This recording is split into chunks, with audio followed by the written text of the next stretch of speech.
मनोविज्ञान कक्षा 11वीं अध्याय 6 अधिगम। एक नवजात शिशु में बहुत सीमित मात्रा में अनुक्रियाएं करने की क्षमता होती है। उसकी सारी अनुक्रियाएं परिवेश में उपयुक्त उद्दीपकों के उपस्थित होने पर स्वतः परिवर्तित रूप में घटित होती हैं। परंतु जैसे जैसे शिशु का विकास होता है तथा परिपक्वता आती है, वैसे वैसे उसमें भिन्न भिन्न प्रकार की अनुक्रियाएं करने की क्षमता बढ़ती जाती है। वह कुछ व्यक्तियों को जैसे अपनी माँ, पिता या दादा को पहचानना सीख लेता है। थोड़ा और विकास होने पर वह चम्मच से भोजन करना सीख लेता है। अक्षरों को पहचानना, उन्हें जोड़कर शब्द बनाना और उन्हें लिखना भी सीख लेता है। वह दूसरे व्यक्तियों को कई तरह के कार्य करते हुए देखता है और उनकी नकल करके अनेक क्रियाओं को करना सीखता है। वस्तुओं के नाम सीखना, जैसे किताब, संतरा, आम, गाय, लड़का और लड़की इत्यादि, और इन नामों को प्रतिधारित करना दूसरा महत्वपूर्ण कार्य है। आयु बढ़ने के साथ साथ वह विभिन्न प्रकार की घटनाओं तथा वस्तुओं को देखता है तथा प्रत्येक की अलग अलग विशेषताओं को सीखता है। वह घटनाओं तथा वस्तुओं का वर्गीकरण करना भी सीख लेता है, जैसे फर्नीचर, फल आदि। इसके अतिरिक्त वह अनेक पेशे कौशलों जैसे स्कूटर या कार चलाना, प्रभावशाली ढंग से दूसरों से वार्तालाप करना तथा दूसरों से अंतःक्रिया करना भी सीखता है। मनुष्य में कुछ अन्य विशेषताएं भी होती हैं, जैसे परिश्रमी होना या अकर्मण्य होना, अपने पेशे में सक्षम बनना तथा सामाजिक क्षमता विकसित करना, जो अधिगम के कारण ही होती हैं। अधिगम तथा परिवेश के साथ अपने को अनुकूलित करने के कारण ही प्रत्येक व्यक्ति अपने जीवन की विभिन्न समस्याओं का समाधान कर पाता है तथा अपने जीवन को सुव्यवस्थित करता है। इस अध्याय में अधिगम के विभिन्न पक्षों का वर्णन किया गया है। इसमें सर्वप्रथम अधिगम को परिभाषित किया गया है तथा उसे एक मनोवैज्ञानिक प्रक्रिया के रूप में स्पष्ट किया गया है। इसके बाद अधिगम की प्रक्रिया का वर्णन किया गया है, जो यह दर्शाता है कि कोई व्यक्ति कैसे अधिगम करता है। अधिगम की बहुत सी विधियों का वर्णन किया गया है, जो साधारण से लेकर जटिल स्तर तक के अधिगम की व्याख्या करती हैं। तीसरे खंड में अधिगम के दौरान घटित होने वाले कुछ अनुभविक गोचरों की व्याख्या की गई है। चौथे खंड में अधिगम की मात्रा तथा गति को निर्धारित करने वाले विभिन्न कारकों और विविध अधिगम शैलियों एवं अधिगम आवश्यकताओं का वर्णन किया गया है। अधिगम का स्वरूप हम ये पहले ही देख चुके हैं कि मनुष्य के व्यवहारों में अधिगम की भूमिका बहुत महत्वपूर्ण होती है। यह व्यक्ति के अनुभव के फलस्वरूप होने वाले व्यापक परिवर्तनों की श्रृंखला को घोषित करता है। अधिगम को हम अनुभवों के कारण व्यवहार में अथवा व्यवहार की क्षमता में होने वाले अपेक्षाकृत स्थायी परिवर्तन के रूप में परिभाषित कर सकते हैं। ध्यातव्य है कि व्यवहारों में कुछ परिवर्तन दवाओं के उपयोग अथवा थकान के कारण भी घटित होते हैं। ये परिवर्तन अस्थायी होते हैं, इनको अधिगम नहीं माना जाता है। उन परिवर्तनों को ही अधिगम माना जाता है जो अभ्यास और अनुभव के कारण होते हैं और जो अपेक्षाकृत स्थायी होते हैं। अधिगम की विशेषताएं। अधिगम की प्रक्रिया की कुछ अपनी खास विशेषताएं हैं। पहली विशेषता यह है कि अधिगम में सदैव किसी न किसी तरह का अनुभव सम्मिलित रहता है। हम एक घटना को बहुत बार एक निश्चित क्रम में घटित होते हुए अनुभव करते हैं। हम जान जाते हैं कि अमुक घटना के तुरंत बाद दूसरी निश्चित घटनाएं होंगी। उदाहरणार्थ, छात्रावास में सूर्यास्त के बाद घंटी बजने से छात्र समझ जाते हैं कि अब भोजनालय में रात का खाना तैयार हो गया है। किसी चीज को एक विशेष तरीके से करने के बाद बार बार प्राप्त संतुष्टि का अनुभव हमें उसको उसी प्रकार करने की आदत डाल देता है। कभी कभी केवल एक बार किया गया अनुभव भी अधिगम के लिए पर्याप्त होता है। दियासलाई जलाते समय दियासलाई जलाते समय अगर तीली रगड़ते रगड़ते ही किसी बच्चे की अंगुली जल जाती है तो ऐसे एक ही बार के अनुभव से वह भविष्य में दियासलाई का उपयोग करते समय सावधान होना सीख लेता है। अधिगम के कारण व्यवहार में होने वाले परिवर्तन अपेक्षाकृत स्थायी होते हैं।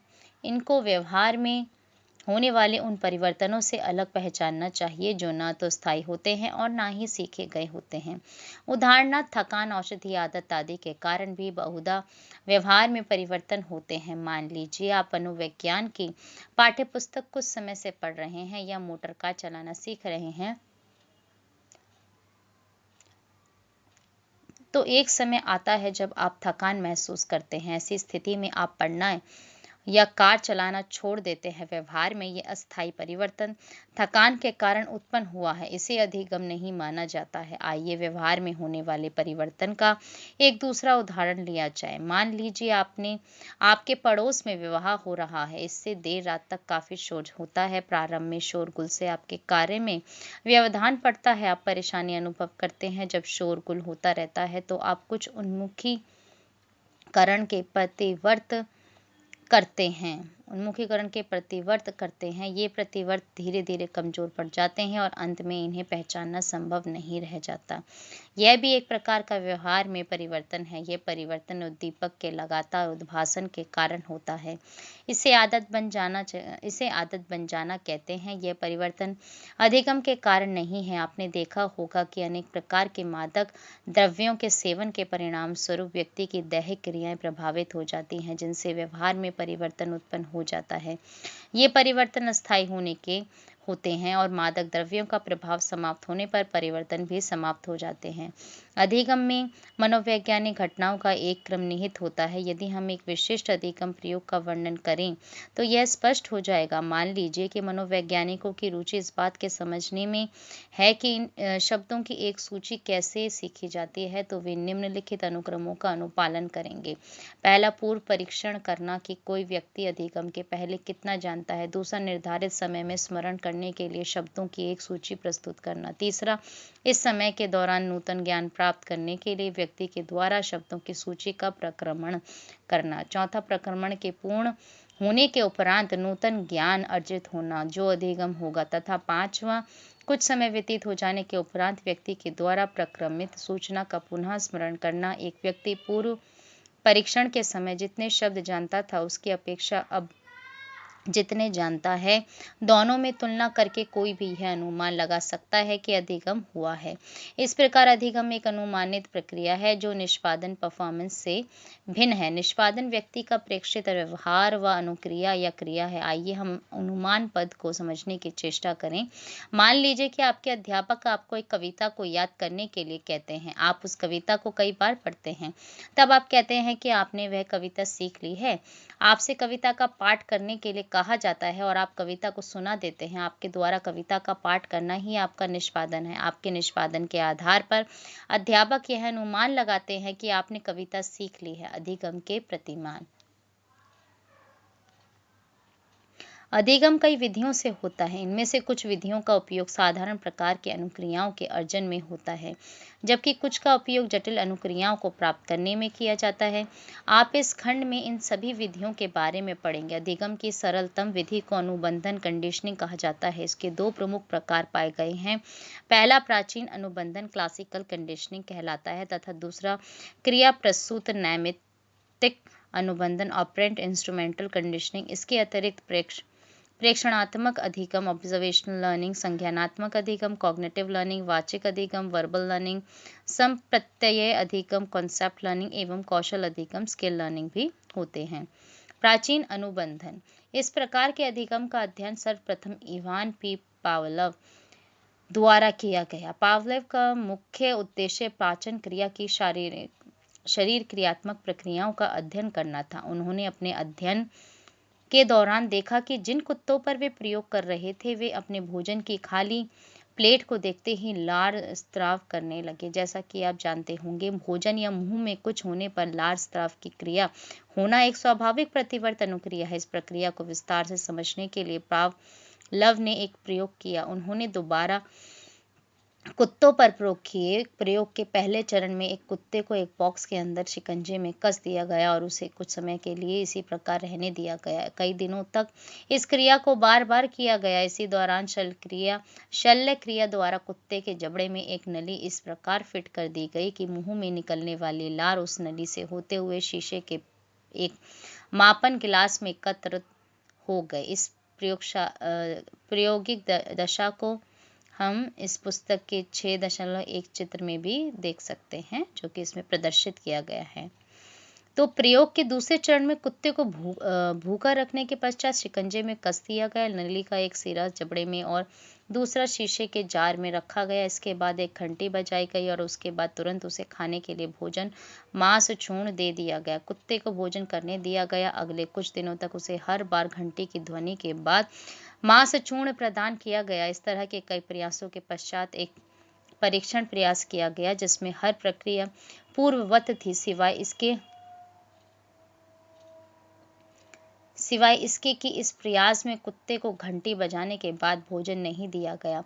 कुत्ता मांस चूर्ण प्राप्ति की आशा में घंटी की ध्वनि सुनने के बाद लार टपकाता रहा, क्योंकि घंटी के साथ भोजन का संबंध था। घंटी और भोजन के बीच इस साहचर्य के फलस्वरूप घंटी की ध्वनि के प्रति कुत्ते द्वारा लार के स्राव के रूप में प्रदर्शित एक नई अनुक्रिया की प्राप्ति हुई। इसे अनुबंधन कहा गया है। आपने देखा होगा कि कुत्ते को जब भोजन दिया जाता है तो वह लार टपकाने लगता है। अतः भोजन अनुबंधित उद्दीपक अनकंडीशनल स्टिमुलस यूएस है और इसके बाद होने वाला लार स्राव अनुबंधित अनुक्रिया अनकंडीशनल रिस्पॉन्स यूआर है।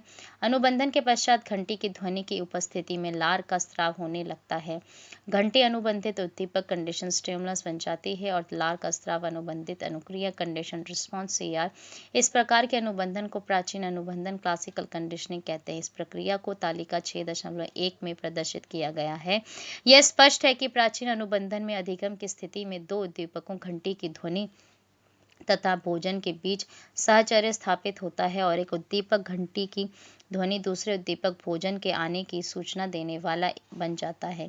यहाँ एक उद्दीपक दूसरे उद्दीपक के घटित होने की संभावना को दर्शाता है। मनुष्य के दैनिक जीवन में प्राचीन अनुबंधन के अनेक उदाहरण मिलते हैं। कल्पना कीजिए कि आप खाना खाकर अभी अभी तृप्त हुए हैं। तभी आप देखते हैं कि बगल की मेज पर एक मिठाई परोसी गई है। यह आपके मुंह में अपने स्वाद का संकेत देती है और लार स्राव आरंभ हो जाता है। आप उसे खाने जैसा अनुभव करते हैं। यह एक अनुबंधित क्रिया है। एक दूसरा उदाहरण लीजिए। शैशवावस्था में बच्चे तीव्र ध्वनि से स्वाभाविक रूप से डरते हैं। मान लीजिए एक छोटा बच्चा फूला हुआ गुब्बारा पकड़ता है जो तीव्र ध्वनि के साथ उसके हाथों में फट जाता है। बच्चा डर जाता है। अब अगली बार उसे गुब्बारा पकड़ाया जाता है तो उसके लिए यह तीव्र ध्वनि का संकेत बन जाता है और भय की अनुक्रिया उत्पन्न करता है। अनुबंधित उद्दीपक कंडीशन स्टिमुलस के रूप में गुब्बारे एवं अनुबंधित उद्दीपक अनकंडीशनल स्टिमुलस के रूप में तीव्र ध्वनि के साथ साथ प्रस्तुत किए जाने के कारण ऐसा होता है। प्राचीन अनुबंधन के निर्धारक।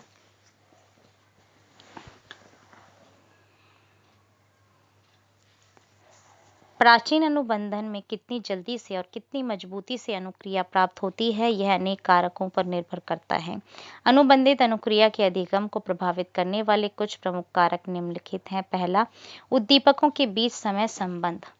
प्राचीन अनुबंधन प्रक्रियाएं प्रमुखतः 4 प्रकार की होती हैं। इनका आधार अनुबंधित उद्दीपक और अनुबंधित उद्दीपक की शुरुआत के बीच समय संबंध पर आधारित होता है। पहली 3 प्रक्रियाएं अग्रवर्ती अनुबंधन फॉरवर्ड कंडीशनिंग की है तथा चौथी प्रक्रिया पश्चगामी अनुबंधन बैकवर्ड कंडीशनिंग की है।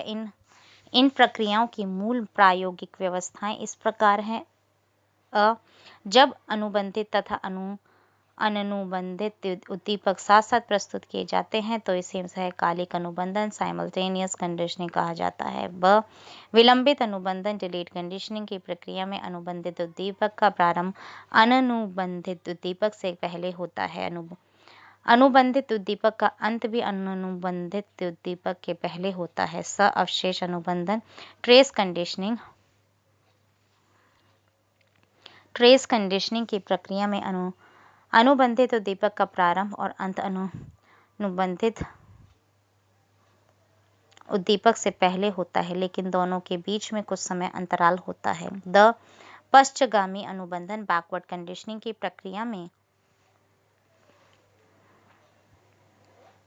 अनुबंधित उद्दीपक का प्रारंभ अनुबंधित उद्दीपक से पहले शुरू होता है।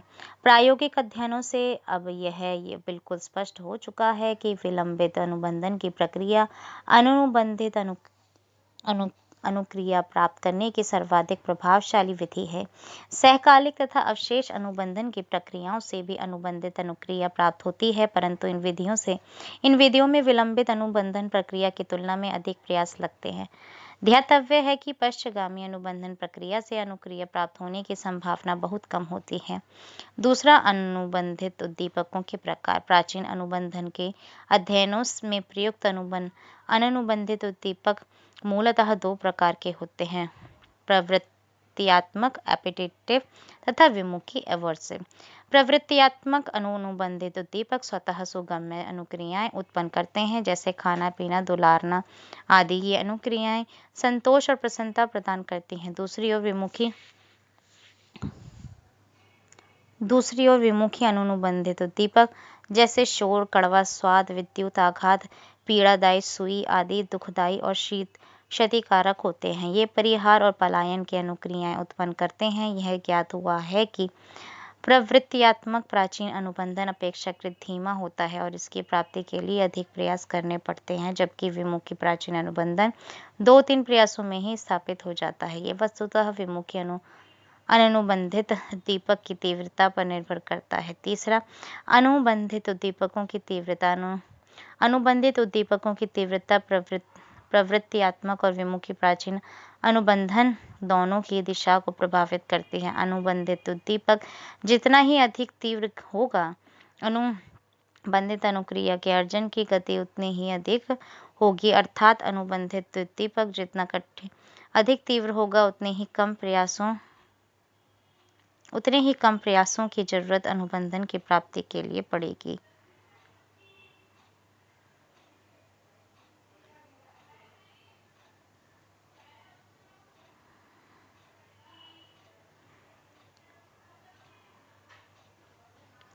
क्रिया प्रसूत नैमित्तिक अनुबंधन। इस तरह के अनुबंधन का अन्वेषण सर्वप्रथम B.F. स्किनर द्वारा किया गया। उन्होंने ऐच्छिक अनुक्रियाओं के घटित होने का अध्ययन किया जो प्राणी द्वारा अपने पर्यावरण में सक्रिय होने पर होती हैं। स्किनर ने इसे क्रिया प्रसूत ऑपरेंट कहा। क्रिया प्रसूत वे व्यवहार या अनुक्रियाएं हैं जो जानवरों और मानवों द्वारा ऐच्छिक रूप से प्रकट की जाती हैं और उनके नियंत्रण में रहती हैं। क्रिया प्रसूत पद का उपयोग किया गया है क्योंकि प्राणी पर्यावरण में सक्रिय होकर कार्य करता है। क्रिया प्रसूत व्यवहार का अनुबंधन क्रिया प्रसूत अनुबंधन ऑपरेंट कंडीशनिंग कहलाता है। स्किनर ने क्रिया प्रसूत अनुबंधन से संबंधित अपने अध्ययन चूहों और कबूतरों पर किए थे। प्रयोग हेतु एक भूखे चूहे को एक समय में एक विशेष रूप से बनाए गए स्किनर बॉक्स में रख दिया जाता था। चूहा इस बॉक्स में चारों ओर घूम फिर सकता था, परंतु इससे बाहर नहीं जा सकता था। बॉक्स की एक दीवार में एक लीवर लगा था जिसका संबंध बॉक्स की छत पर लगे एक भोजन पात्र से होता था। लीवर के नीचे एक प्लेट भी रहती थी। जब लीवर को दबाया जाता था तो भोजन पात्र से एक निश्चित मात्रा में भोजन निकलकर प्लेट में गिर जाता था। जब एक भूखा चूहा पहली बार बॉक्स में रखा गया तो उसे लीवर दबाकर भोजन प्राप्त करना तो मालूम नहीं था, इसलिए वह भूख से परेशान होकर बॉक्स में इधर से उधर घूमने लगा और दीवारों को पंजों से खरोंचने लगा। अन्वेषी व्यवहार इस तरह खोजबीन करते हुए संयोग से एक बार उससे लीवर दब गया। लीवर के दबते ही प्लेट में खाना गिर गया और चूहे ने उसे खा लिया। अगले प्रयास में कुछ क्षणों के पश्चात यह अन्वेषी व्यवहार पुनः आरंभ हुआ। जैसे जैसे प्रयासों की संख्या बढ़ती गई, चूहे की बॉक्स में रखने और उसके द्वारा लीवर दबाने के बीच का समय अंतराल घटता गया। अनुबंधन पूर्ण हो जाता है जब स्किनर बॉक्स में रखते ही चूहा लीवर दबाकर भोजन प्राप्त कर लेता है। यहाँ यह स्पष्ट है कि लीवर दबाने की अनुक्रिया क्रिया प्रसूत अनुक्रिया है, जिसका परिणाम भोजन प्राप्ति है। इस प्रयोग में हम देखते हैं कि लीवर दबाने की अनुक्रिया भोजन प्राप्त करने का निमित्त है। इसलिए इस प्रकार के अधिगम को नैमित्तिक अनुबंधन इंस्ट्रूमेंटल कंडीशनिंग भी कहा जाता है। हमें अपने दैनिक जीवन में नैमित्तिक अनुबंधन के अनेक उदाहरण मिलते हैं। घरों में बच्चे अपनी माँ के न रहने पर मिठाई के लिए उस स्थान को खोजने का कार्य करते हैं जहाँ जार में मिठाई छिपाकर रखी गई है और मिठाई खा लेते हैं। बच्चे जिससे कुछ पाना चाहते हैं उससे अत्यंत विनम्रता से बात करते हैं।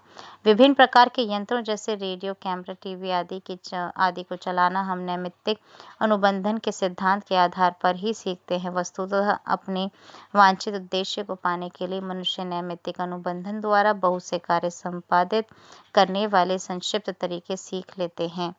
क्रिया प्रसूत अनुबंधन के निर्धारक। आपने ध्यान दिया है कि क्रिया प्रसूत या नैमित्तिक अनुबंधन अधिगम का एक प्रकार है जिसमें इसके परिणाम से व्यवहार को सीखा जाता है, बनाए रखा जाता है अथवा उसमें परिवर्तन किया जाता है। ऐसे परिणाम को प्रबलक रेनफोर्सर कहा जाता है। प्रबलक ऐसा कोई भी उद्दीपक या घटना है जो किसी वांछित अनुक्रिया के घटित होने की संभावना को बढ़ाता है। प्रबलक की अनेक विशेषताएं होती हैं जो अनुक्रिया की दिशा व शक्ति को निर्धारित करती हैं। प्रबलक की मुख्य विशेषताओं में इसका प्रकार, धनात्मक अथवा ऋणात्मक संख्या या आवृत्ति, गुणवत्ता उच्च अथवा निम्न और अनुसूची सतत अथवा आंशिक आदि हैं। प्रबलक की ये सभी विशेषताएं क्रिया प्रसूत अनुबंधन को प्रभावित करती है। अनुबंधित की जाने वाली अनुक्रिया या व्यवहार का स्वरूप दूसरा कारक है जो इस प्रकार के अधिगम को प्रभावित करता है। अनुक्रिया के घटित होने और प्रबलन के बीच का अंतराल भी क्रिया प्रसूत अधिगम को प्रभावित करता है। आइए इनमें से कुछ कारकों का विस्तृत परीक्षण करते हैं। प्रबलन के प्रकार। प्रबलन धनात्मक अथवा ऋणात्मक हो सकता है। धनात्मक प्रबलन में वे उद्दीपक शामिल होते हैं जिनका परिणाम सुखद होता है। धनात्मक प्रबलन जिस नैमित्तिक अनुक्रिया से प्राप्त होता है उसे दृढ़ करता है और बनाए रखता है। धनात्मक प्रबलक आवश्यकताओं की पूर्ति करते हैं जिनमें भोजन, पानी, तमगा, प्रशंसा, धन, प्रतिष्ठा, सूचनाएं आदि शामिल हैं। ऋणात्मक प्रबलक अप्रिय एवं पीड़ादायक उद्दीपक होते हैं। प्राणियों की ऐसी अनुक्रियाएं जो उन्हें पीड़ादायक उद्दीपकों से छुटकारा दिलाती हैं या उनसे दूर रहने और बच निकलने के लिए पथ प्रदर्शन करती हैं, ऋणात्मक प्रबलन प्रदान करती हैं। इस प्रकार ऋणात्मक प्रबलन परिहार अनुक्रिया अथवा पलायन अनुक्रिया करना सिखाते हैं। उदाहरण के लिए दुखदायी ठंड से बचने के लिए व्यक्ति ऊनी कपड़े पहनना, लकड़ी जलाना तथा बिजली के हीटर का उपयोग करना सीखता है। व्यक्ति खतरनाक उद्दीपकों से दूर भागना सीखता है क्योंकि यह ऋणात्मक प्रबलन प्रदान करता है। ध्यातव्य है कि ऋणात्मक प्रबलन दंड नहीं है। यह उल्लेखनीय है दंड का उपयोग अनुक्रिया को कम करता है या दबाता है, जबकि ऋणात्मक प्रबलक परिहार या पलायन की अनुक्रिया की संभाव्यता को बढ़ाता है। उदाहरणार्थ, दुर्घटना की स्थिति में घायल होने से बचने के लिए अथवा ट्रैफिक पुलिस के द्वारा जुर्माना किए जाने से बचने के लिए चालक एवं सह चालक सीट बेल्ट पहनते हैं। यह विदित है कि कोई भी दंड स्थायी रूप से किसी अनुक्रिया को दबा नहीं पाता है। हल्के एवं विलंबित दंड का कोई प्रभाव नहीं पड़ता। दंड जितना ही कठोर होता है उसका दमन प्रभाव भी उतने ही अधिक काल तक बना रहता है, परंतु यह प्रभाव स्थायी नहीं होता। कभी कभी दंड चाहे जितना ही कठोर क्यों ना हो, इसका अनुक्रिया के दमन पर कोई प्रभाव नहीं पड़ता। इसके विपरीत दंडित किए गए व्यक्ति में दंड देने वाले व्यक्ति के प्रति घृणा व विकर्षण का भाव आ जाता है। प्रबलन की संख्या तथा अन्य विशेषताएं। प्रबलन की संख्या से हमारा आशय उन प्रयासों की संख्या से है जिनमें प्राणी को प्रबलन या पुरस्कार प्राप्त हुआ हो। प्रबलन की मात्रा से आशय प्रबलित करने वाले उद्दीपक, भोजन या पानी या पीड़ादायक कारक की तीव्रता की कितनी मात्रा को प्रत्येक प्रयास में प्राणी प्राप्त करता है। प्रबलन की गुणवत्ता से तात्पर्य प्रबलक के प्रकार से है। मटर का दाना या ब्रेड का टुकड़ा किशमिश या केक की तुलना में निम्न गुणवत्ता वाला प्रबलक है। नैमित्तिक अनुबंधन की गति साधारणतः उतनी ही बढ़ती है जितनी प्रबलनों की संख्या, मात्रा और गुणवत्ता बढ़ती है। प्रबलन अनुसूचियाँ।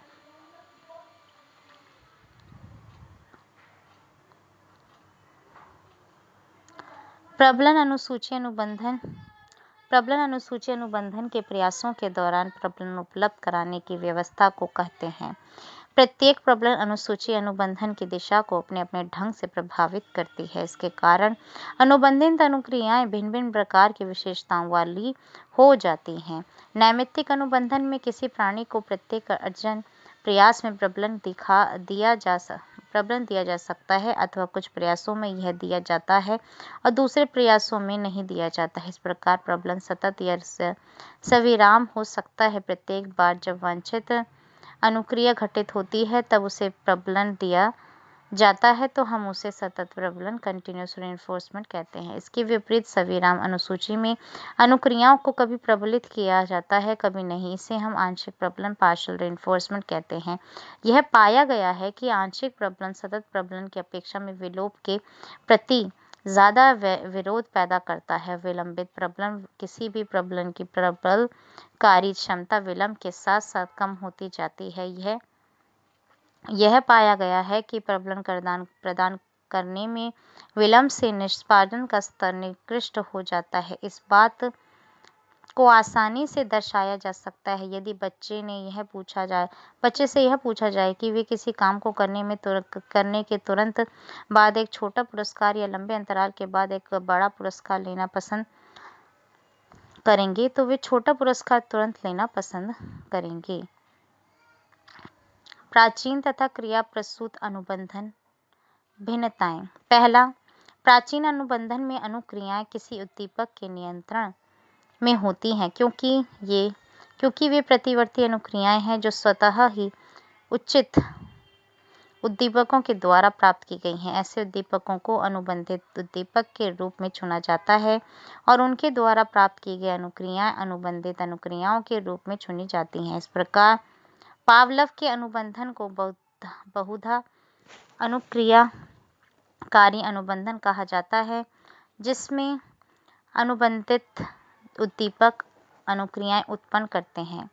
नैमित्तिक अनुबंधन में अनुक्रियाएं प्राणी के नियंत्रण में होती हैं और ऐच्छिक अनुक्रियाएं या क्रिया प्रसूत अनुक्रिया होती हैं। इस प्रकार इन दो प्रकार के अनुबंधनों में भिन्न भिन्न प्रकार की अनुक्रियाओं का अनुबंधन किया जाता है। दूसरा, प्राचीन अनुबंधन में अनुबंधित उद्दीपक तथा अनुबंधित उद्दीपक सुपरिभाषित होते हैं, परंतु क्रिया प्रसूत अनुबंधन में अनुबंधित उद्दीपक परिभाषित नहीं होते हैं। इसका केवल अनुमान लगाया जा सकता है लेकिन यह सीधे तौर से ज्ञात नहीं होता है। तीसरा, प्राचीन अनुबंधन में अननुबंधित उद्दीपक का प्रस्तुत किया जाना प्रयोगकर्ता के नियंत्रण में होता है, जबकि क्रिया प्रसूत अनुबंधन में प्रबलक का मिलना या न मिलना अनुक्रिया सीखने वाले प्राणी के नियंत्रण में होता है। इसलिए अननुबंधित उद्दीपक के लिए प्राचीन अनुबंधन के दौरान प्राणी निष्क्रिय रहता है, जबकि क्रिया प्रसूत अनुबंधन में प्राणी को सक्रिय होना होता है ताकि वे प्रबलित हो सके।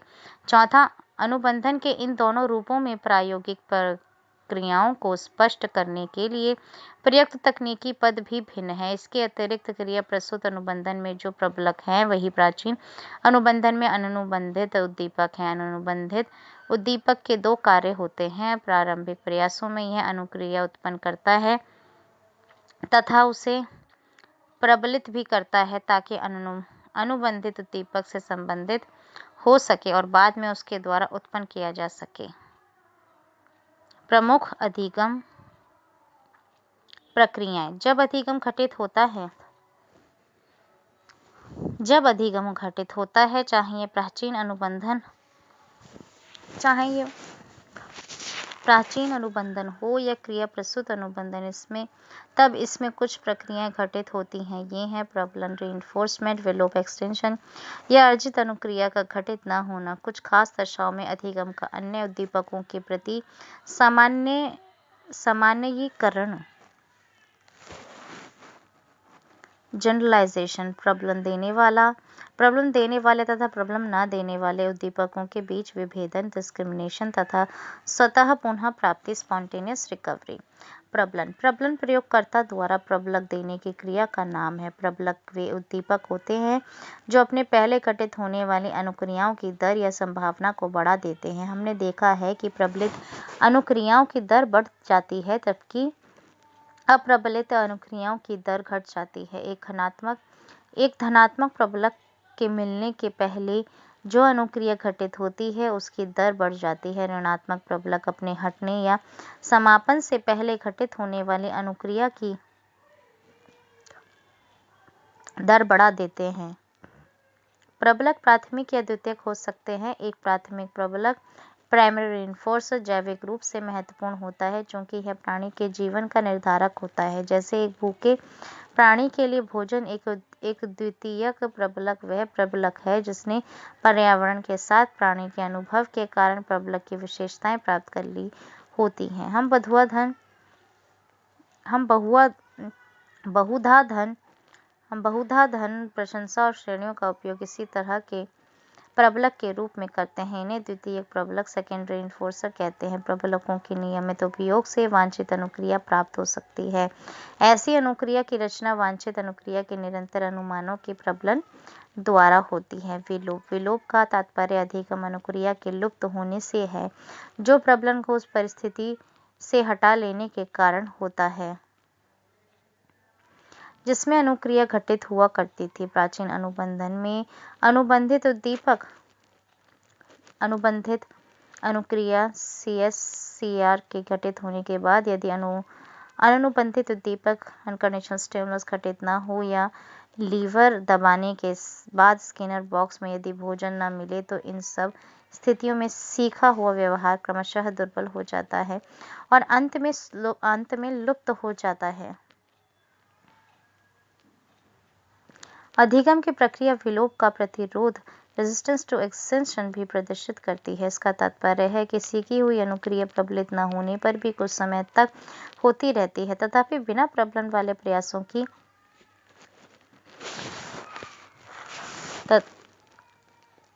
संख्या बढ़ने के साथ साथ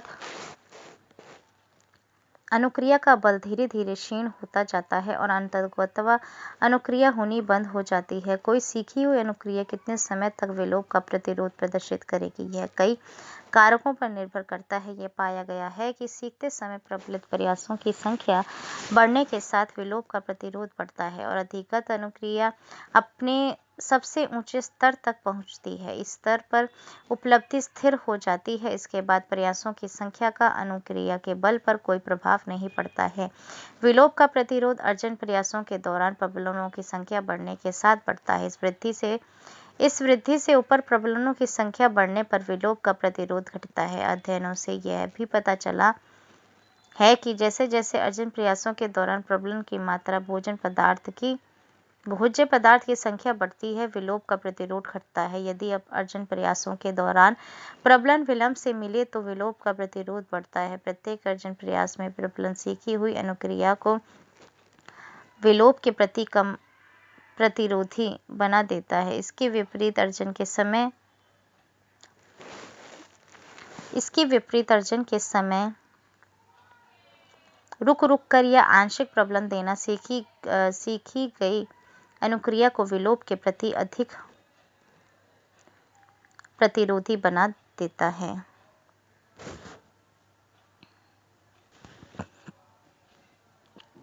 सामान्यीकरण तथा विभेदन। सामान्यीकरण जनरलाइजेशन तथा विभेदन डिस्क्रिमिनेशन की प्रक्रिया हर प्रकार के अधिगम में पाई जाती हैं। तथापि इनका विस्तृत अध्ययन अनुबंधन के संदर्भ में किया गया है। मान लीजिए एक प्राणी को अनुबंधित उद्दीपक प्रकाश या घंटी की ध्वनि प्रस्तुत करने पर अनुबंधित अनुक्रिया लार, स्राव या कोई अन्य प्रतिवर्ती अनुक्रिया प्राप्त करने के लिए अनुबंधित किया गया है। अनुबंधन स्थापित हो जाने के बाद जब अनुबंधित उद्दीपक के समान कोई दूसरा उद्दीपक जैसे टेलीफोन का बजना प्रस्तुत किया जाए तो प्राणी इसके प्रति अनुबंधित अनुक्रिया करता है। समान उद्दीपकों के प्रति समान अनुक्रिया करने के इस गोचर को सामान्यीकरण कहते हैं। दोबारा मान लीजिए कि एक बच्चा एक खास आकार और आकृति वाले उस जार की जगह को जान गया है जिसमें मिठाइयाँ रखी जाती हैं। जब माँ पास में नहीं रहती है तो भी बच्चा जार को खोज लेता है और मिठाई प्राप्त कर लेता है। यह एक अधिकृत क्रिया प्रस्तुत है। अब मिठाइयाँ एक दूसरे जार में रख दी गई जो एक भिन्न आकार तथा आकृति का है और रसोई घर में दूसरी जगह रखा हुआ है। माँ की अनुपस्थिति में बच्चा जार को ढूंढ लेता है और मिठाई प्राप्त कर लेता है। यह भी सामान्यीकरण का एक उदाहरण है। जब तक सीखी हुई अनुक्रिया की एक नई उद्दीपक से प्राप्ति होती है तो उसे सामान्यीकरण कहते हैं। एक दूसरी प्रक्रिया जो सामान्यीकरण की पूरक है विभेदन कहलाती है। सामान्यीकरण समानता के कारण होता है जबकि विभेदन भिन्नता के प्रति अनुक्रिया होती है। उदाहरणार्थ मान लीजिए एक बच्चा काले कपड़े पहने व बड़ी मूछों वाले व्यक्ति से डरने की अनुक्रिया से अनुबंधित है। बाद में जब वह एक नए व्यक्ति से मिलता है जो काले कपड़ों में है और दाढ़ी रखे हुए है तो बच्चा भयभीत हो जाता है। बच्चे का भय सामान्यीकृत है। वह एक दूसरे अपरिचित से मिलता है जो धूसर कपड़ों में है और दाढ़ी मूछ रहित है तो बच्चा नहीं डरता है। ये विभेदन का एक उदाहरण है।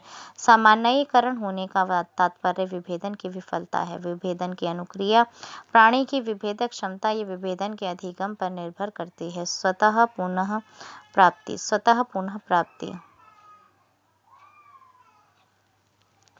स्वतः पुनः प्राप्ति किसी अधिकृत अनुक्रिया के विलोप होने के बाद होती है।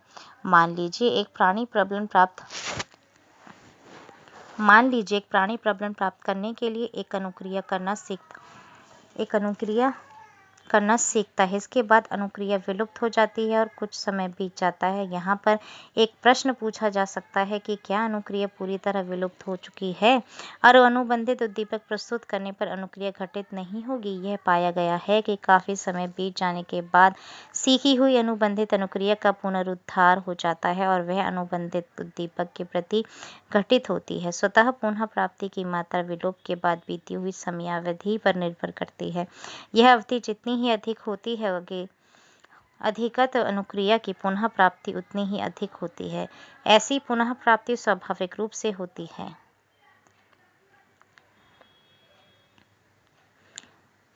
अधिगत असहायपन यह एक रोचक गोचर है जो दो तरह के अनुबंधनों के बीच अंतःक्रिया का परिणाम है।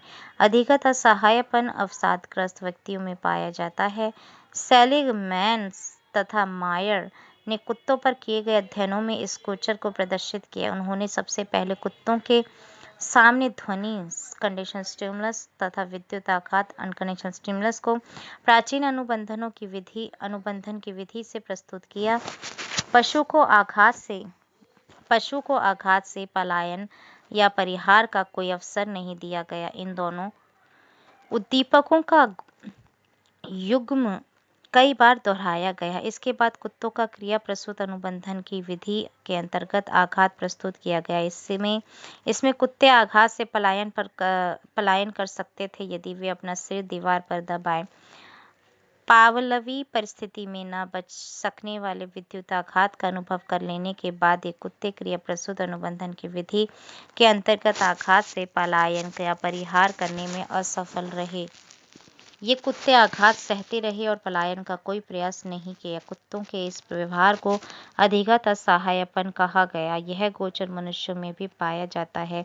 यह पाया गया है कि कार्यों के निष्पादन में बार बार मिलने वाली असफलता के कारण व्यक्तियों में असहायपन की प्रवृत्ति आ जाती है। प्रायोगिक अध्ययन के प्रथम चरण में प्रयोज्यों को प्रत्येक बार उनके काम को देखे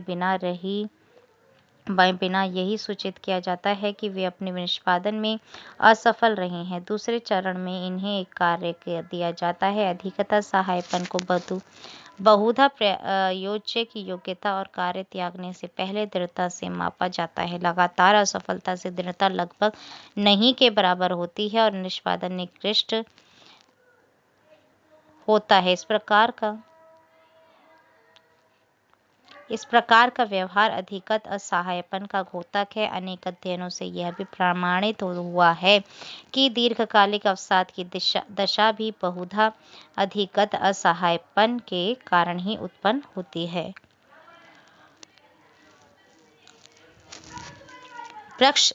प्रेक्षणात्मक अधिगम। प्रेक्षणात्मक अधिगम दूसरों का प्रेक्षण करने से घटित होता है। अधिगम के इस रूप को पहले अनुकरण इमिटेशन कहा जाता है। बंडूरा और उनके सहयोगियों ने कई प्रायोगिक अध्ययनों में प्रेक्षणात्मक अधिगम की विस्तृत खोजबीन की।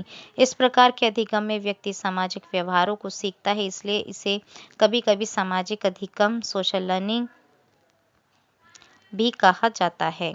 हमारे सामने ऐसी अनेक सामाजिक स्थितियां आती हैं जिनमें यह ज्ञात नहीं रहता है कि हमें कैसा व्यवहार करना चाहिए। ऐसी स्थितियों में हम दूसरे व्यक्तियों के व्यवहारों का प्रेक्षण करते हैं और उनकी तरह व्यवहार करने लगते हैं। इस प्रकार के अधिगम को मॉडलिंग कहा जाता है। हमारे सामाजिक जीवन में प्रेक्षणात्मक अधिगम के अनेक उदाहरण मिलते हैं। हम जानते हैं कि फैशन डिजाइनर विशेषतः लंबी, सुंदर तथा गरिमा युक्त नव युवतियों को और लंबे तथा आकर्षक कद काठी वाले नव युवकों को अपने बनाए परिधानों को लोकप्रिय बनाने के लिए नियुक्त करते हैं। लोग उन्हें टीवी के फैशन शो तथा पत्रिकाओं, समाचार पत्रों के विज्ञापनों में देखते हैं। वे इन आदर्श लोगों का अनुकरण करते हैं। अपने से श्रेष्ठ और पसंदीदा लोगों को देखना और नई सामाजिक परिस्थिति में उन व्यवहारों का अनुकरण करना एक सामान्य अनुभव है। प्रेक्षणात्मक अधिगम के स्वरूप को समझने के लिए बंडूरा के अध्ययनों का वर्णन करना उचित होगा। बंडूरा ने एक प्रसिद्ध प्रायोगिक अध्ययन में बच्चों को 5 मिनट की अवधि की एक फिल्म दिखाई। फिल्म में एक बड़े कैमरे में बहुत से खिलौने रखे थे और उनमें एक खिलौना एक बड़ा सा गुड्डा बोबो डॉल था। अब कमरे में एक बड़ा लड़का प्रवेश करता है और चारों ओर देखता है। लड़का सभी खिलौनों के प्रति क्रोध प्रदर्शित करता है और बड़े खिलौने के प्रति तो विशेष रूप से आक्रामक होता है।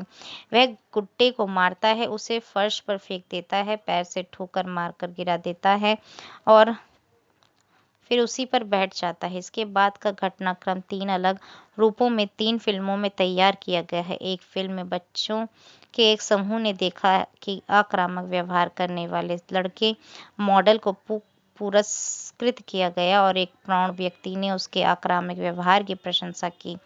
दूसरी फिल्म में बच्चों के दूसरे समूह ने देखा कि उस लड़के को उसके आक्रामक व्यवहार के लिए दंडित किया गया। तीसरी फिल्म में बच्चों के तीसरे समूह ने देखा कि लड़के को ना तो पुरस्कृत किया गया और ना ही दंडित। इस प्रकार बच्चों के 3 समूहों को 3 अलग अलग फिल्में दिखाई गई। फिल्में देख लेने के बाद सभी बच्चों को एक अलग प्रायोगिक कक्ष में बिठाकर उन्हें विभिन्न प्रकार के खिलौनों से खेलने के लिए स्वतंत्र छोड़ दिया गया। इन समूहों को छिपकर देखा गया और उनके व्यवहारों को नोट किया गया।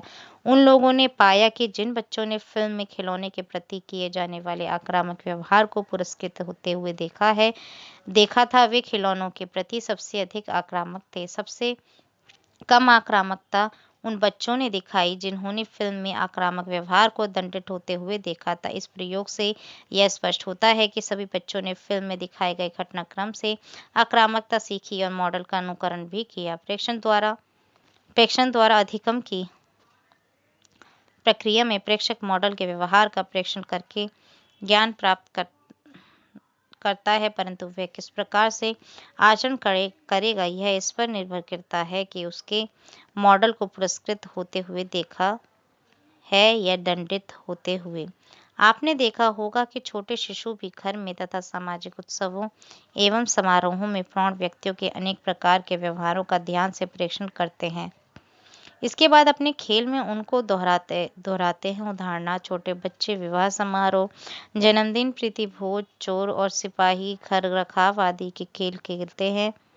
वे अपने खेलों में ऐसा सब करते हैं जैसा वे समाज में और टेलीविजन पर देखते हैं तथा पुस्तकों में पढ़ते हैं।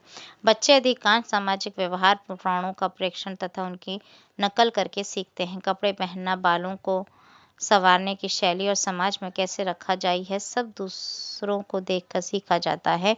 विभिन्न अध्ययनों से यह भी ज्ञात हुआ है कि बच्चों में व्यक्तित्व का विकास भी प्रेक्षणात्मक अधिगम के द्वारा के द्वारा होता है। आक्रामकता, परोपकार, आदर, नम्रता, परिश्रम, आलस्य आदि गुण भी अधिगम की इसी विधि द्वारा अर्जित किए जाते हैं। संज्ञानात्मक अधिगम।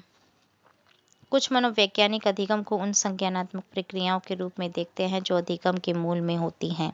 उन्होंने अधिगम के ऐसे उपागम विकसित किए हैं जो उन प्रक्रियाओं पर फोकस करते हैं जो अधिगम करते समय घटित होती हैं, न कि केवल स्टिमुलस रिस्पॉन्स या स्टिमुलस संबंधों पर ध्यान केंद्रित करके, जैसा कि प्राचीन एवं क्रिया प्रसूत अनुबंधन में किया जाता है। अतः संज्ञानात्मक अधिगम में सीखने वाले व्यक्ति के कार्यकलापों के बजाय उसके ज्ञान में परिवर्तन आता है। अंतर्दृष्टि अधिगम एवं अव्यक्त अधिगम में इस प्रकार का अधिगम परिलक्षित होता है। अंतर्दृष्टि अधिगम कोहलर ने अधिगम का एक ऐसा मॉडल प्रदर्शित किया जिसकी व्याख्या अनुबंधन के आधार पर सरलता से नहीं की जा सकती। उन्होंने चिंपैंजी पर अनेक प्रयोग किए जिसमें चिंपैंजी को जटिल समस्याओं का समाधान करना था। कोहलर ने चिंपैंजी को एक बंद खेल क्षेत्र में रखा जहां भोजन था, लेकिन चिंपैंजी की पहुंच के बाहर था। इस खेल क्षेत्र में कुछ उपकरण जैसे डंडे तथा बॉक्स भी रख दिए गए थे। चिंपैंजी ने तेजी से बॉक्स पर खड़े होना या डंडे से भोज्य पदार्थ को अपनी ओर खाना सीख लिया। इस प्रयोग में अधिगम प्रयत्न त्रुटि तथा प्रबलन के परिणाम स्वरूप घटित नहीं हुआ, बल्कि अकस्मात अंतर्दृष्टीय दीप्ति द्वारा घटित हुआ। चिंपैंजी कुछ समय तक खेल क्षेत्र में घूमता रहा, फिर एकाएक एक बक्से पर खड़ा हो जाता, एक डंडा उठाकर अकेले पर मारता, जो कि सामान्यतः उनकी पहुंच के बाहर ऊंचाई पर थे। चिंपैंजी ने जो अधिगम प्रदर्शित किया उसे कोहलर ने अंतर्दृष्टि अधिगम कहा।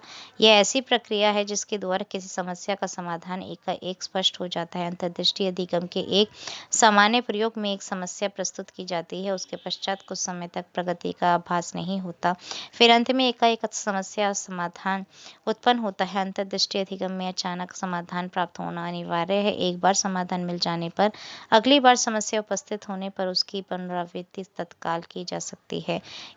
अतः यह स्पष्ट है कि जो अधिगत किया गया है वह उद्दीपकों तथा अनुक्रियाओं के बीच अनुबंधित सहचार्यों का विशिष्ट समूह नहीं है, बल्कि साधन तथा साध्य के बीच एक संज्ञानात्मक संबंध है। इसके परिणाम स्वरूप अंतर्दृष्टि अधिगम का सामान्यीकरण अन्य मिलती हुई समस्याओं की परिस्थितियों में भी हो सकता है। अव्यक्त अधिगम। एक अन्य प्रकार के संज्ञानात्मक अधिगम को अव्यक्त अधिगम कहते हैं। अव्यक्त अधिगम में एक नया व्यवहार सीख लिया जाता है, किंतु व्यवहार दर्शाया नहीं जाता जब तक कि उसे दर्शाने के लिए प्रबल प्रदान नहीं किया जाता है। टोलमैन ने अव्यक्त अधिगम के संप्रत्यय को अपना प्रारंभिक योगदान दिया। अव्यक्त अधिगम को समझने के लिए उनके एक प्रयोग का संक्षिप्त वर्णन किया जा रहा है। टोलमैन ने चूहों के दो समूहों को भूल भुलैया में छोड़ा तथा उन्हें अन्वेषण करने का अवसर दिया। चूहों के एक समूह को भूल भुलैया के अंत में भोजन मिला और उन्होंने भूल भुलैया में प्रारंभ से अंत तक का रास्ता तेजी से ढूंढ लिया। दूसरी ओर चूहों के दूसरे समूह को कोई पुरस्कार नहीं दिया गया तथा उन्होंने अधिगम के कोई स्पष्ट संकेत भी प्रदर्शित नहीं किए, किंतु बाद में जब उन्हें प्रबलित किया गया तो वे भी भूल भुलैया के रास्ते में प्रारंभ से अंत तक उतना ही सक्षमता से दौड़ने लगे जितना कि पुरस्कृत समूह के चूहे दौड़ते थे। टोलमैन ने यह प्रतिपादित किया कि अब प्रबलित समूह के चूहों ने भी भूल भुलैया के बीच के मानचित्र को अन्वेषण करके जल्दी ही सीख लिया था। केवल उन्होंने अपने अव्यक्त अधिगम का प्रदर्शन तब तक नहीं किया था जब तक कि ऐसा करने के लिए उन्हें प्रबलन प्रदान नहीं किया गया। इसके बजाय चूहों ने भूल भुलैया का एक संज्ञानात्मक मानचित्र कॉग्निटिव मैप विकसित किया, अर्थात अपने लक्ष्य तक पहुंचने के लिए उन्हें जिन दिशाओं और स्थानिक स्थितियों की आवश्यकता थी उनका मानस चित्रण किया। वाचिक अधिगम।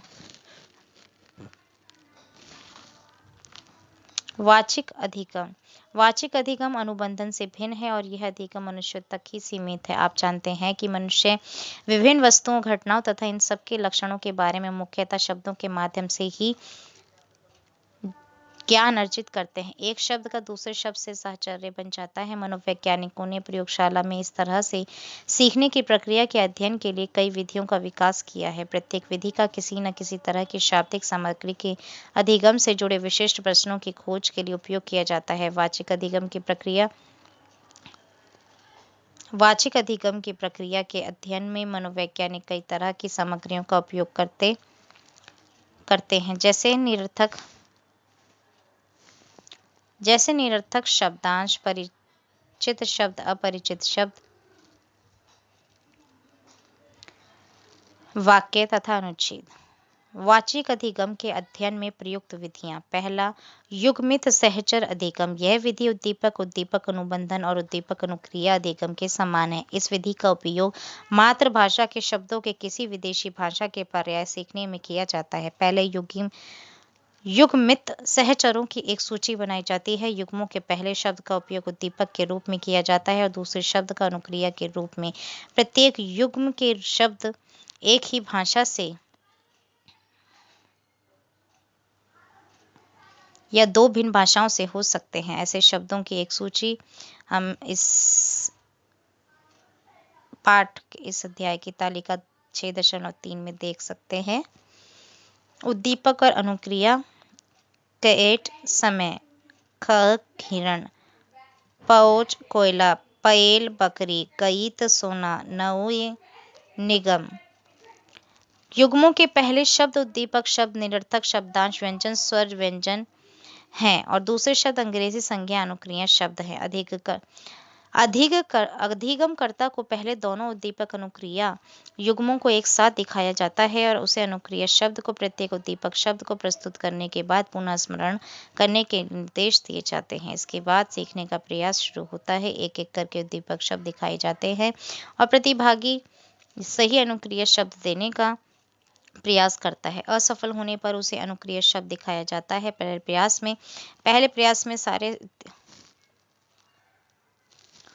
प्रयास में सारे उद्दीपक शब्द दिखाए जाते हैं।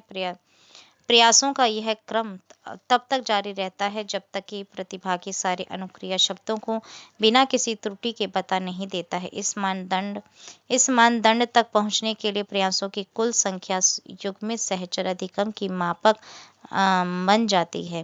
दूसरा, क्रमिक अधिगम। वाचिक अधिगम की इस विधि का उपयोग यह जानने के लिए किया जाता है कि प्रतिभागी किसी शाब्दिक एकांशों की सूची को किस तरह सीखता है और सीखने में कौन कौन सी प्रक्रियाएं शामिल हैं। सबसे पहले शब्दों की एक सूची तैयार कर ली जाती है। सूची में निरर्थक शब्दांश, अधिक परिचित शब्द, कम परिचित शब्द, आपस में संबंधित शब्द आदि हो सकते हैं। प्रतिभागी को सारी सूची प्रस्तुत की जाती है और उसको निर्देश दिया जाता है कि वह एकांशों को उसी क्रम में बताएं जिस क्रम में वे सूची में हैं। पहले प्रयास में सूची का सबसे पहला एकांश दिखाया जाता है और प्रतिभागी को दूसरा एकांश बताना होता है। यदि वह निर्धारित समय बताने में असफल रहता है तो प्रयोगकर्ता उसे दूसरा एकांश प्रस्तुत करता है। अब यह एकांश उद्दीपक बन जाता है और प्रतिभागी को तीसरे एकांश यानी अनुक्रिया शब्द बताना होता है। अगर वह असफल होता है तो प्रयोगकर्ता उसे सही एकांश बता देता है जो चौथे एकांश के लिए उद्दीपक बन जाता है। इस विधि को क्रमिक पूर्वाभास विधि, सीरियल एंटिसिपेशन मेथड कहा जाता है। अधिगम के प्रयास तब तक चलते रहते हैं जब तक कि प्रतिभागी सभी एकांशों का सही क्रमिक पूर्वाभास न कर ले। तीसरा, मुक्त पुनः स्मरण। इस विधि में प्रतिभागियों को शब्दों की एक सूची प्रस्तुत की जाती है जिसे वे पढ़ते हैं और बोलते हैं। प्रत्येक शब्द एक निश्चित समय तक ही दिखाया जाता है। इसके बाद प्रतिभागियों को शब्दों को किसी भी क्रम में पुनः स्मरण करने के निर्देश दिए जाते हैं। सूची में शब्द आपस में संबंधित या असंबंधित हो सकते हैं। सूची में 10 से ज़्यादा शब्द शामिल किए जाते हैं। शब्दों के प्रस्तुतिकरण का क्रम एक प्रयास से दूसरे प्रयास में भिन्न होता है। इस विधि का प्रयोग यह जानने के लिए किया जाता है कि प्रतिभागी शब्दों को स्मृति में संचित करने के लिए किस तरह से संगठित करता है। अध्ययनों से यह पता चलता है कि सूची के आरंभ और अंत में स्थित शब्दों का पुनः स्मरण सूची के बीच में स्थित शब्दों की तुलना में अधिक सरल होता है। वाचिक अधिगम के निर्धारक। वाचिक अधिगम के अत्यंत व्यापक स्तर पर प्रायोगिक प्रायोगिक जांच पड़ताल की गई है। इन अध्ययनों से यह ज्ञात हुआ है कि वाचिक अधिगम की प्रक्रिया को अनेक कारक प्रभावित करते हैं। इन निर्धारकों में सबसे महत्वपूर्ण वे हैं जो सीखी जाने वाली सामग्री की विभिन्न विशेषताओं से संबंधित हैं। सूची की लंबाई तथा सामग्री की अर्थपूर्णता इनमें प्रमुख है। सामग्री की अर्थपूर्णता का मापन कई विधियों से किया जा सकता है। एक निश्चित समय में प्राप्त सहचर्यों की संख्या, सामग्री की जानकारी और उपयोगों की आवृत्ति, सूची के शब्दों के बीच संबंध तथा पहले आए शब्दों पर सूची के प्रत्येक शब्द की क्रमिक निर्भरता का उपयोग अर्थपूर्णता के समापन के लिए किया जाता है। निरर्थक शब्दांशों की सूची सहचर्यों के भिन्न भिन्न स्तरों के साथ उपलब्ध है। निरर्थक शब्दांशों का चयन एक से सहचर्य मूल्यों वाली सूची से करना चाहिए। इस संबंध में किए गए शोध अध्ययनों के आधार पर अधोलिखित निष्कर्ष प्राप्त हुए हैं। शब्दों की सूची जितनी लंबी होगी, कम साहचर्य मूल्य वाले शब्द जितने ज्यादा होंगे या शब्दों के बीच संबंध का अभाव जितना ज्यादा होगा, सूची के अधिगम में उतना ही अधिक समय लगेगा। जितना अधिक समय सूची को याद करने में लगेगा, अधिगम उतना ही शक्तिशाली होगा। इस परिप्रेक्ष्य में मनोवैज्ञानिकों ने पाया है कि संपूर्ण काल नियम काम करता है। इस नियम के अनुसार किसी सामग्री की निश्चित मात्रा को सीखने के लिए एक सुनिश्चित समयावधि आवश्यक होती है। इस अवधि को चाहे जितने प्रयासों में विभक्त कर लिया जाए, इससे कोई अंतर नहीं पड़ता है। अधिगम में जितना ज़्यादा समय लगता है, अधिगम उतना ही प्रभावी होता है। यदि सूची को कोई प्रतिभागी क्रमिक अधिगम विधि से ना सीखकर मुक्त पुनः स्मरण विधि से सीखे तो वाचिक अधिगम संगठनात्मक हो जाता है। इसका अर्थ है कि मुक्त पुनः स्मरण विधि से सीखते समय प्रतिभागी शब्दों को पुनः स्मरण उस क्रम में नहीं करता जिस क्रम में वे प्रस्तुत किए गए होते हैं, बल्कि वह शब्दों को एक नए क्रम में पुनः स्मरण करता है। सर्वप्रथम बोसफेल्ड ने इसे प्रायोगिक रीति से प्रदर्शित किया। उन्होंने 60 शब्दों की एक सूची का निर्माण किया जिसमें 15-15 शब्द 4 अलग अलग वर्गों से लिए गए थे। ये 4 वर्ग थे: नाम, पशु, पेशा तथा सब्जी। इन शब्दों को प्रतिभागियों के सम्मुख एक एक करके यादृच्छिक क्रम से प्रस्तुत किया गया। इसके बाद प्रतिभागियों को सभी शब्दों का मुक्त पुनः स्मरण करने को कहा गया था।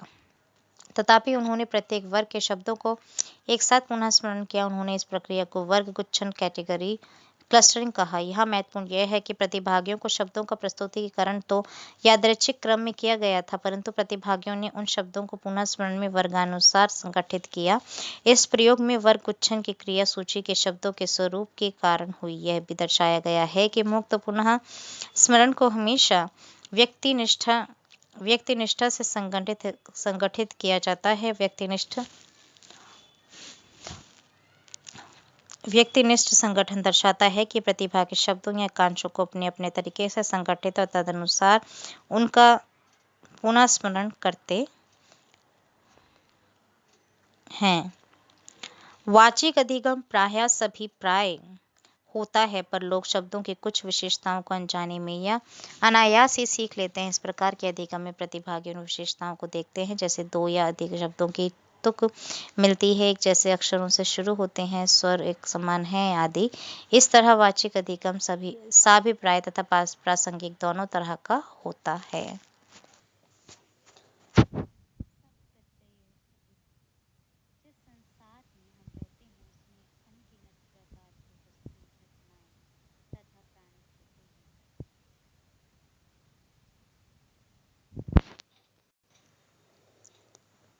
ये वस्तुएं और घटनाएं संरचना और कार्यों में एक दूसरे से भिन्न होती हैं।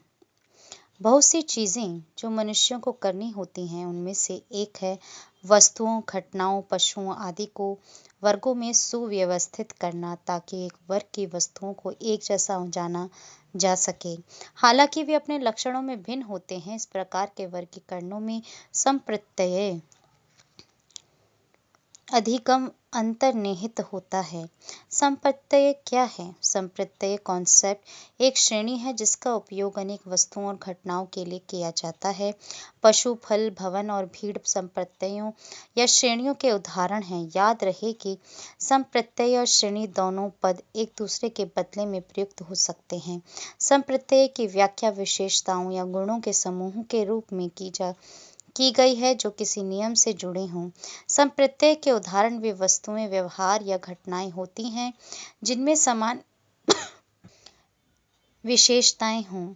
विशेषता वस्तु या घटना या जीवित प्राणियों का ऐसा गुण या पहलू हो सकता है जो उनमें पाया जाए तथा दूसरी भिन्न वस्तुओं में पाई गई या विभेदित की गई कुछ विशेषताओं के तुल्य समझा जाए। विशेषताएं अनगिनत प्रकार की हो सकती हैं और उनकी विभेदनीयता प्रेषक की प्रात्यक्षिक भावुकता की मात्रा पर निर्भर करती है। रंग, आकार, संख्या, आकृति, चिकनापन, रुक्षता, कोमलता और कड़ापन जैसे गुणों को विशेषता कहते हैं। संप्रत्यय बनाने के उद्देश्य से विशेषताओं को जोड़ने के लिए प्रयुक्त नियम बहुत सरल या जटिल हो सकते हैं। एक नियम कुछ करने के लिए एक अनुदेश है। संप्रत्ययों को परिभाषित करने में प्रयुक्त नियमों को ध्यान में रख कर मनोवैज्ञानिकों ने 2 प्रकार के संप्रत्ययों का अध्ययन किया है: कृत्रिम संप्रत्यय आर्टिफिशियल कॉन्सेप्ट्स तथा स्वाभाविक संप्रत्यय या श्रेणियां नेचुरल कॉन्सेप्ट्स और कैटेगरीज। कृत्रिम संप्रत्यय वे होते हैं जो सुपरिभाषित होते हैं और विशेषताओं को जोड़ने वाले नियम परिशुद्ध और कठोर होते हैं। एक सुपरिभाषित संप्रत्यय में संप्रत्यय का प्रतिनिधित्व करने वाली विशेषताएं अकेले आवश्यक और विशेषताओं के साथ मिलकर पर्याप्त होती हैं। संप्रत्यय का उदाहरण होने के लिए जरूरी है कि उस वस्तु में सभी विशेषताएं मौजूद रहें। दूसरी ओर स्वाभाविक संप्रत्यय या श्रेणियां अक्सर ठीक तरह से परिभाषित नहीं होती हैं। स्वाभाविक संप्रत्यय के उदाहरणों में बहुत सी विशेषताएं पाई जाती हैं। इन संप्रत्ययों में जैविक वस्तुएं, वास्तविक जीवन के उत्पाद तथा मनुष्यों द्वारा बनाई गई विभिन्न कलाकृतियां जैसे औजार, कपड़े, मकान आदि सम्मिलित हैं। आइए वर्ग के संप्रत्यय का उदाहरण लिया जाए। यह एक सुपरिभाषित संप्रत्यय है। इसमें 4 विशेषताएं अवश्य होनी चाहिए, अर्थात घिरी हुई आकृति, 4 भुजाएं, प्रत्येक भुजा समान लंबाई की और समान कोणों वाली। इस प्रकार एक वर्ग में 4 विशेषताएं होती हैं जो एक संयोजक नियम कंजंक्टिव रूल से जुड़ी होती हैं। सुपरिभाषित संप्रत्यय बनाने में प्रयुक्त विभिन्न नियमों को समझने के लिए इस पुस्तक के चित्र 6.4 को देख सकते हैं। तो इस चित्र में एक दूसरे से भिन्न 16 कार्ड हैं। इन पर 2 आकृतियां वर्ग और त्रिभुज, 2 रंग गुलाबी तथा धूसर, क्रॉस का निशान ऊपर या नीचे और एक छोटा वृत्त दाहिनी ओर या बाईं ओर बना है। इन कार्डों की सहायता से विभिन्न नियमों के उपयोग से बहुत से संप्रत्यय बनाए जा सकते हैं। विशेषताओं का वह समूह जो किसी नियम से जुड़ा रहता है उसे प्रासंगिक विशेषता रिलेवेंट फीचर्स कहते हैं। नियम से बाहर स्थित विशेषताएं अप्रासंगिक विशेषताएं होती हैं। उदाहरणार्थ हम इसमें चित्र 6.4 में दिए गए कार्डों में 4 विशेषताएं हैं: आकृति, रंग, ऊपर क्रॉस या क्रॉस नहीं और वृत्त दाहिनी ओर या बाईं ओर। 2 विशेषताओं का उपयोग करके एक संयोजी संप्रत्यय कंजंक्टिव कॉन्सेप्ट बनाने के लिए व्यक्ति आकृति और भुजाओं का उपयोग प्रासंगिक विशेषताओं के रूप में कर सकता है और 2 अन्य विशेषताओं को अप्रासंगिक विशेषताओं के रूप में छोड़ सकता है। इस प्रकार के संप्रत्यय के लिए प्रतिमान और गैर प्रतिमान चित्र 6.5 में दिए गए हैं। संप्रत्यय के बारे में अधिक जानकारी हम और दूसरे अध्याय में भी करेंगे। 8वां जो अध्याय है, कौशल अधिगम। कौशल का स्वरूप। कौशल को किसी जटिल कार्य को आसानी से और दक्षता से करने की योग्यता के रूप में परिभाषित किया गया है। कार चलाना, हवाई जहाज उड़ाना, समुद्री जहाज चलाना, आशु लिपि में लिखना तथा लिखना एवं पढ़ना आदि कौशल के उदाहरण हैं। ये कौशल अनुभव और अभ्यास से सीखे जाते हैं। किसी कौशल में प्रात्यक्षिक पेशीय अनुक्रियाओं की एक श्रृंखला अथवा उद्दीपक अनुक्रिया साहचर्यों की एक श्रेणी होती है। कौशल अर्जन के चरण। कौशल अधिगम गुणात्मक रूप से भिन्न कई चरणों से गुजरता है। किसी कौशल को सीखने के प्रत्येक क्रमिक प्रयास के साथ निष्पादन निर्बाध अधिक होता जाता है और निष्पादन करने में प्रयास की आवश्यकता भी कम होती जाती है। दूसरे शब्दों में निष्पादन अधिक स्वाभाविक या स्वचालित हो जाता है। यह भी देखा गया है कि प्रत्येक चरण में निष्पादन के स्तर में सुधार आता है। सीखने के एक चरण से जब व्यक्ति दूसरे चरण में प्रवेश करता है तो इस संक्रमण काल में निष्पादन के स्तर में सुधार रुक जाता है। इस रुके हुए स्तर को निष्पादन पठार कहा जाता है। अगला चरण प्रारंभ होने के पश्चात निष्पादन का स्तर सुधरने लगता है और ऊपर बढ़ना शुरू हो जाता है। कौशल अर्जन के चरणों के सर्वाधिक प्रभावशाली वर्णनों में से एक वर्णन फिट्स नामक मनोवैज्ञानिक ने प्रस्तुत किया है। उनके अनुसार कौशल अधिगम की प्रक्रिया 3 चरणों में होती है: संज्ञानात्मक, कॉग्निटिव, साहचर्यात्मक, एसोसिएटिव तथा स्वायत्त, ऑटोनॉमस। प्रत्येक चरण में भिन्न भिन्न प्रकार की मानसिक प्रक्रियाएं होती हैं।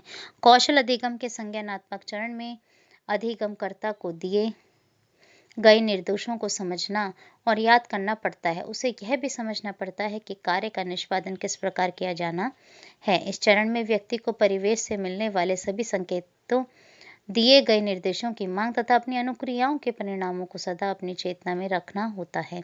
कौशल अधिगम का दूसरा चरण साहचर्यात्मक होता है। इसमें विभिन्न प्रकार की सांवेदिक सूचनाओं अथवा उद्दीपकों को उपयुक्त अनुक्रियाओं से जोड़ना होता है। अभ्यास की मात्रा जैसे जैसे बढ़ती जाती है, त्रुटियों की मात्रा घटती जाती है, निष्पादन की गुणवत्ता बढ़ती जाती है और किसी अनुक्रिया को करने में लगने वाला समय भी घटता जाता है। यद्यपि लगातार अभ्यास करते रहने से अधिगमकर्ता त्रुटिहीन निष्पादन करने लगता है, तथापि इस चरण में उसे प्राप्त होने वाली समस्त संवेदी सूचनाओं के प्रति सचेत रहना होता है तथा कार्य पर एकाग्रता बनाए रखनी होती है। इसके बाद तीसरा चरण यानी स्वायत्त चरण प्रारंभ होता है। इस चरण में निष्पादन में 2 महत्वपूर्ण परिवर्तन होते हैं। साहचर्यात्मक चरण की अवधानिक मांगें, अटेंशनल डिमांड्स, कम हो जाती हैं और बाह्य कारकों द्वारा उत्पन्न की गई बाधाएं घट जाती हैं। अंत में सचेतन प्रयत्न की अल्प मांगों के साथ कौशलपूर्ण निष्पादन स्वचालितता प्राप्त कर लेता है। एक चरण से दूसरे चरण में संक्रमण यह स्पष्टतया दर्शाता है कि अभ्यास ही कौशल अधिगम का एकमात्र साधन है। अधिगम के लिए निरंतर अभ्यास और प्रयोग करते रहने की आवश्यकता होती है। अभ्यास के बढ़ने के साथ साथ सुधार की दर धीरे धीरे बढ़ती जाती है और त्रुटिहीन निष्पादन की स्वचालिता कौशल का प्रमाणक बन जाती है। इसी से कहा जाता है कि अभ्यास मनुष्य को पूर्ण बनाता है। अधिगम अंतरण को प्रायः प्रशिक्षण अंतरण या अंतरण प्रभाव कहा जाता है। इसका तात्पर्य नई अधिगम पर पूर्व अधिगम के प्रभाव से है। यदि पूर्व अधिगम नए अधिगम में सहायक होता है तो अंतरण को धनात्मक कहा जाता है। यदि नया अधिगम पहले के अधिगम के कारण बंद हो जाता है तो इसे ऋणात्मक अंतरण कहते हैं। सहायक या मंदक प्रभाव की अनुपस्थिति शून्य अंतरण को व्यक्त करती है। अंतरण प्रभाव के अध्ययन के लिए मनोवैज्ञानिक एक विशेष प्रायोगिक अभिकल्प का उपयोग करते हैं। यह अभिकल्प हम तालिका 6.4 में देख सकते हैं। मान लीजिए आप यह जानना चाहते हैं कि क्या अंग्रेजी भाषा का सीखना फ्रांसीसी भाषा के सीखने को प्रभावित करता है।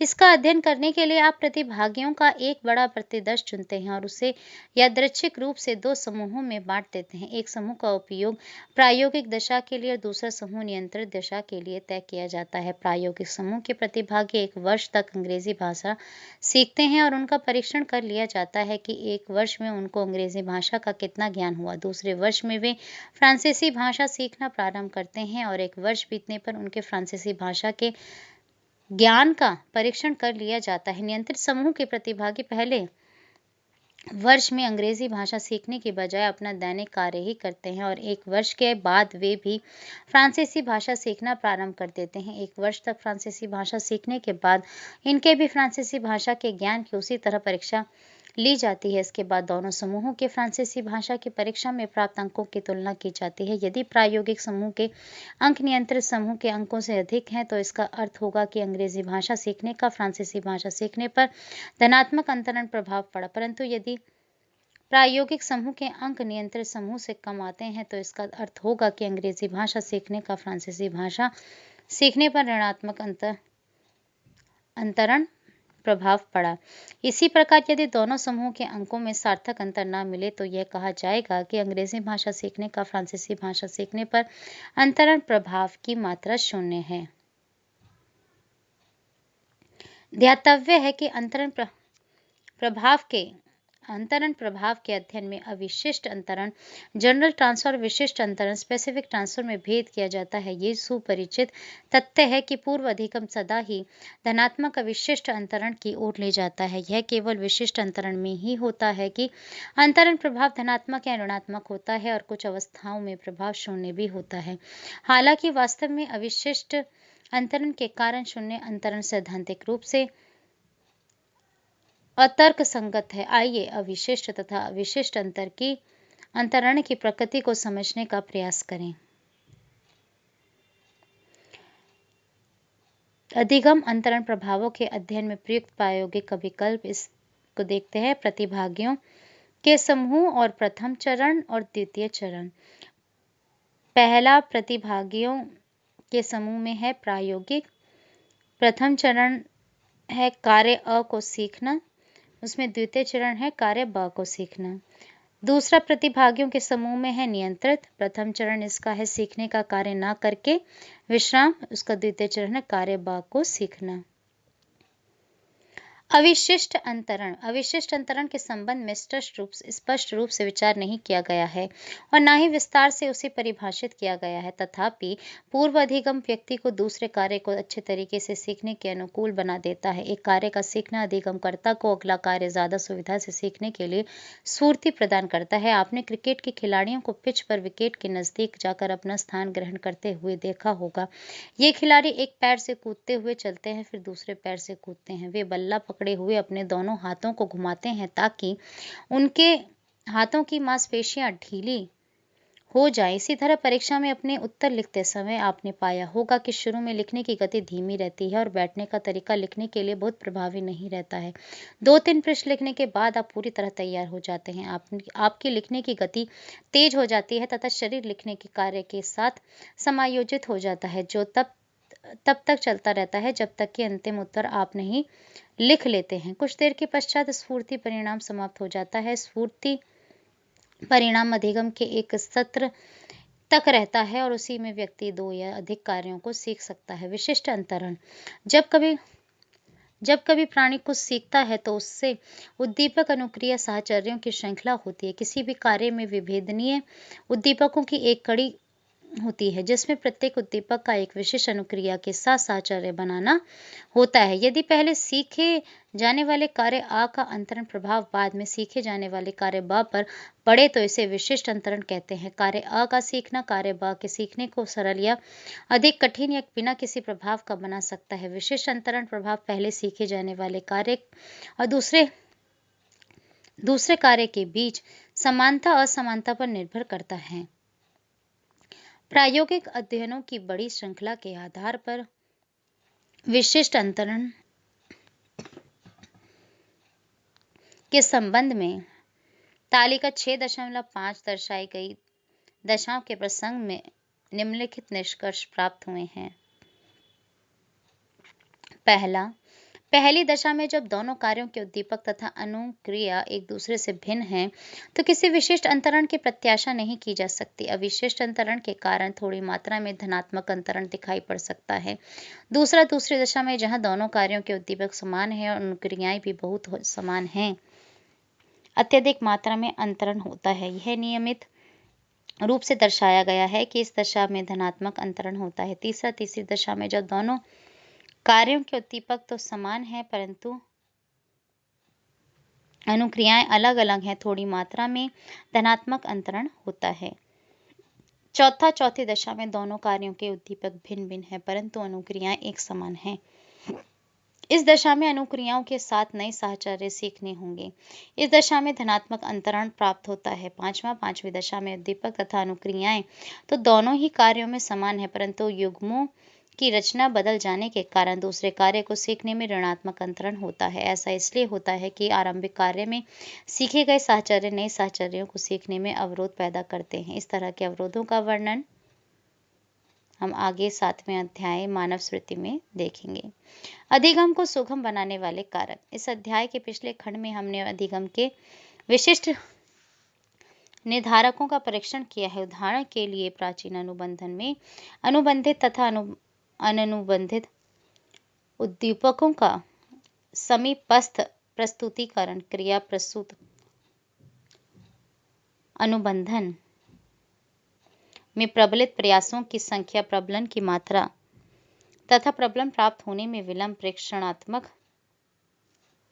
प्रेक्षणात्मक अधिगम में मॉडल की प्रतिष्ठा तथा आकर्षकता, वाचिक अधिगम में सीखने की विधि तथा संप्रत्यय अधिगम में घटनाओं और वस्तुओं के प्रात्यक्षिक लक्षणों तथा नियमों के स्वरूप आदि का विवरण दिया गया है। इस खंड में अब हम अधिगम के कुछ सामान्य कारकों का वर्णन प्रस्तुत करेंगे। यह विवेचन व्यापक न होकर कुछ प्रमुख कारकों पर केंद्रित होगा जो अधिक महत्वपूर्ण माने जाते हैं। सतत बनाम आंशिक प्रबलन। अधिगम के प्रयोगों में प्रयोगकर्ता एक विशेष अनुसूची के अनुसार प्रबलन प्रदान करने का प्रबंध कर सकता है। अधिगम के प्रसंग में दो प्रकार की प्रबलन अनुसूचियों का विशेष महत्व है, सतत कंटिन्यूअस तथा आंशिक पार्षल। सतत प्रबलन में प्रतिभागी को प्रत्येक लक्षित अनुक्रिया के बाद प्रबलन दिया जाता है। इस प्रबलन अनुसूची का उपयोग करने पर अनुक्रिया की दर बहुत अधिक होती है, परंतु जब प्रबलन देना बंद कर दिया जाता है तो अनुक्रिया की दर बहुत तेजी से घट भी जाती है और अनुक्रिया का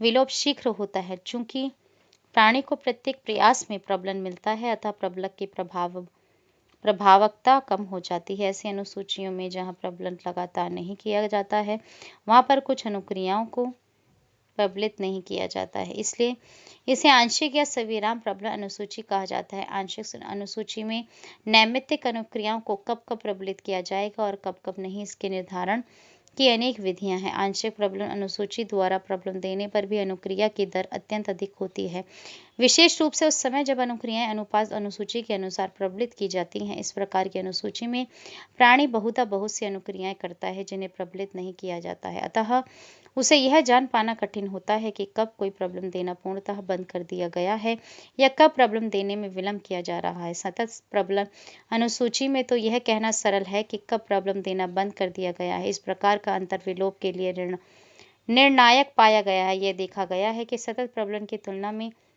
आंशिक प्रबलन अनुसूची द्वारा सिखाई गई अनुक्रिया का विलोप अत्यंत कठिनाई से होता है। इस तथ्य आंशिक प्रबलन में प्राप्त की गई अनुक्रियाएं विलोप का ज्यादा प्रतिरोध करती हैं तो आंशिक प्रबलन प्रभाव पार्शियल रिइंफोर्समेंट इफेक्ट कहा जाता है। अभिप्रेरणा। जीवन रक्षा की आवश्यकता सभी जीवित प्राणियों में होती है और मनुष्यों में जीवन रक्षा के साथ साथ समृद्धि की भी आवश्यकता होती है। अभिप्रेरणा से हमारा तात्पर्य प्राणी की एक ऐसी मानसिक तथा शारीरिक अवस्था से है जो प्राणी को उसकी वर्तमान आवश्यकता की पूर्ति करने के लिए उद्वेलित करती है। दूसरे शब्दों में अभिप्रेरणा प्राणी को लक्ष्य प्राप्त करने के लिए प्रबलता से काम करने के लिए ऊर्जा प्रदान करती है। ऐसे अभिप्रेरित व्यवहार तब तक होते रहते हैं जब तक कि लक्ष्य की प्राप्ति न हो जाए और आवश्यकता की पूर्ति न हो जाए। अधिगम के लिए प्राणी का प्रेरित होना अनिवार्य है। जब घर में मां नहीं होती तो बच्चे रसोई घर में घुसकर खाने पीने की चीजें क्यों खोजते हैं? चूंकि मिठाई खाने की उनकी वर्तमान में आवश्यकता है और इस आवश्यकता की पूर्ति हेतु वे उन बर्तनों को टटोलते हैं जिनमें मिठाई रखी जाती है। खोजने की इस क्रिया से बच्चे मिठाई के बर्तन को पाना सीख लेते हैं। जब किसी बॉक्स में किसी भूखे चूहे को बंद कर दिया जाता है तो भोजन की आवश्यकता के कारण वह बॉक्स में चारों ओर घूम घूम कर भोजन की तलाश करता है। इसी कार्य को करने में संयोग से उससे बॉक्स की दीवार में बना एक लीवर दब जाता है और बॉक्स में भोजन का एक टुकड़ा गिर जाता है। भूखा चूहा उसे खा लेता है। बार बार यही क्रिया दोहराते रहने से चूहा यह सीख जाता है कि लीवर दबाने से भोजन मिलता है। क्या आपने कभी यह सोचा है कि आप 11वीं कक्षा में मनोविज्ञान तथा अन्य विषयों का अध्ययन क्यों कर रहे हैं? आप ऐसा वार्षिक परीक्षा में अच्छे अंकों या ग्रेड से उत्तीर्ण होने के लिए कर रहे हैं। आप में अभिप्रेरणा जितनी ही अधिक होगी, आप विभिन्न विषयों को सीखने में उतना ही अधिक परिश्रम करेंगे। आप में सीखने की अभिप्रेरणा उत्पन्न होने के स्रोत हैं। कभी तो आप कोई कार्य इसलिए सीखते हैं क्योंकि उस कार्य का करना अपने आप में आपको आनंद प्रदान करता है। अंतर्भूत अभिप्रेरणा या इससे किसी अन्य लक्ष्य की प्राप्ति होती है। बहिर्निहित अभिप्रेरणा अधिगम की तत्परता विभिन्न प्रजातियों के अपनी विभिन्न प्रजातियों के प्राणी अपनी संवेदी क्षमताओं तथा अनुक्रिया करने की योग्यताओं में एक दूसरे से बहुत भिन्न होते हैं। साहचर्यों को स्थापित करने के लिए जरूरी क्रियाविधियां जैसे उद्दीपक उत्दीपक स्टिमुलस अथवा उद्दीपक अनुक्रिया एस स्टिमुलस विभिन्न भिन्न प्रजातियों में भिन्न भिन्न होती हैं। इसका अर्थ यह है कि प्रत्येक प्रजाति के प्राणियों में अधिगम की क्षमता उनकी जैविक क्षमता के कारण परिसीमित हो जाती है। कोई प्राणी सीखते समय किस प्रकार के उत्दीपक स्टिमुलस या उद्दीपक अनुक्रिया स्टिमुलस रिस्पॉन्स साहचर्य निर्मित कर सकेगा, यह इस बात पर निर्भर करता है कि उसे प्रकृति द्वारा किस सीमा तक साहचर्य कार्यविधि संबंधी आनुवंशिक क्षमता प्राप्त हुई है। एक विशेष प्रकार का सहचारी अधिगम मनुष्यों तथा वन मानुषों के लिए तो आसान है, परंतु बिल्लियों तथा चूहों के लिए वैसे साहचर्यों का सीखना अत्यंत कठिन होता है और कभी कभी तो असंभव होता है। इसका अर्थ यह है कि कोई प्राणी मात्र उन्हीं साहचर्यों को सीख सकता है जिसके लिए वह आनुवंशिक रूप से सक्षम है। तत्परता के संप्रत्यय को एक ऐसे सतत विमा या आयाम के रूप में अच्छी तरह से समझा जा सकता है जिसके एक छोर पर वे साहचर्य या सीखे जाने वाले कार्य रखे जा सकते हैं जिनको सीखना किसी प्रजाति के प्राणियों के लिए सरल है, तथा दूसरे छोर पर वे साहचर्य या सीखे जाने वाले कार्य रखे जा सकते हैं जिनको सीखने के लिए किसी प्रजाति के प्राणियों में तत्परता बिल्कुल भी नहीं है, अतः वे उन्हें नहीं सीख सकते। इस विमा के दोनों छोरों के बीच के विभिन्न स्थानों पर वे कार्य या साहचर्य रखे जा सकते हैं जिनको सीखने के लिए प्राणी न तत्पर है न उसमें तत्परता का अभाव है। वे ऐसे कार्यों को सीख तो सकते हैं, परंतु कठिनाई और सतत प्रयास के बाद। अधिगम शैलियाँ आपने देखा होगा कि कुछ बच्चे कभी कभी एक ही परिवार के विद्यालय में बहुत अच्छा निष्पादन करते हैं जबकि दूसरे नहीं। पिछले कई दशकों में अधिगम शैलियों पर बहुत शोध किए गए हैं। यह एक ही वर्ग संस्कृति समुदाय अथवा सामाजिक आर्थिक समूह तथा विभिन्न समूहों के सदस्यों के सीखने की शैली में भिन्नताओं को प्रदर्शित करते हैं। अधिगम शैली को अधिगम के संदर्भ में किसी अधिगमकर्ता द्वारा उद्दीपकों का उपयोग करने तथा अनुक्रिया करने की सुसंगत शैली के रूप में परिभाषित किया जा सकता है। दूसरे शब्दों में यह ऐसी शैली है जिसमें प्रत्येक अधिगमकर्ता ध्यान केंद्रित करना प्रारंभ करता है तथा नई एवं जटिल सूचनाओं का प्रक्रमण कर उन्हें याद रखता है। ज्ञातव्य है कि यह अंतःक्रिया प्रत्येक व्यक्ति के लिए अलग अलग प्रकार से होती है। उदाहरण के लिए आपने देखा होगा कि आपकी कक्षा के बच्चे अपने व्यक्तित्व सांस्कृतिक अनुभवों तथा मूल्यों में अनन्य हैं। विभिन्न विद्यार्थी भिन्न भिन्न अधिगम परिवेश अधिगम प्रकारताएं पसंद करते हैं तथा उन सबकी अलग अलग शक्तियां प्रतिभाएं तथा दुर्बलताएं होती हैं। अतएव यह आवश्यक है कि प्रत्येक व्यक्ति की व्यक्तिगत विशेषताओं का परीक्षण कर यह निर्धारित किया जाए कि प्रत्येक अधिगमकर्ता में एकाग्रता उत्पन्न करने तथा उसे बनाए रखने, उसके प्रक्रमण की नैसर्गिक शैली के प्रति अनुक्रिया करने तथा दीर्घकालिक स्मृति को सुगम बनाने के लिए क्या सर्वाधिक उपयुक्त है। किसी विद्यार्थी की अधिगम शैली का निर्धारण करने के लिए अनेक उपकरणों का उपयोग किया जाता है। अधिगम शैलियाँ मुख्यतः प्रात्यक्षिक प्रकारता, सूचना प्रक्रमण तथा व्यक्तित्व प्रतिरूप से व्युत्पन्न होती हैं। इन उपागमों का संक्षिप्त विवरण निम्नलिखित है। पहला, भौतिक पर्यावरण के प्रति जैविक रूप से आधारित प्रतिक्रियाएं प्रात्यक्षिक प्रकारता कहलाती हैं। इसका तात्पर्य व्यक्तियों के अधिमानों से है जिनके द्वारा वे सूचनाओं को ग्रहण करते हैं, जैसे श्रवण, दृष्टि, घ्राण, गति तथा स्पर्श संबंधी सूचनाएं। दूसरा, सूचना प्रक्रमण हमारी संरचना के अनुसार हमारे सोचने और समस्या समाधान करने के तरीके तथा सूचना याद करने के तरीके के बीच भेद करता है। इसको सूचना प्रक्रमण के तरीके के रूप में सोचा जा सकता है। उदाहरणार्थ सक्रिय, विमर्शी, संवेदी, अंतः प्रज्ञात्मक, अनुक्रमिक, सार्वभौमिक, क्रमिक, सहकालिक इत्यादि। तीसरा, व्यक्तित्व प्रतिरूप हमारे अपने परिवेश के साथ अंतः क्रिया करने के तरीके हम में से प्रत्येक का सूचनाओं को देखने, व्यवस्थित एवं याद करने का एक पसंदीदा, सुसंगत तथा विशिष्ट तरीका होता है। यह उपागम इस बात को समझने पर बल देता है कि कैसे व्यक्तित्व परिवेश के साथ लोगों के अंतः क्रिया करने के तरीके को प्रभावित करता है तथा यह कैसे अधिगम परिवेश में व्यक्तियों के एक दूसरे के साथ अनुक्रिया करने के तरीके को प्रभावित करता है।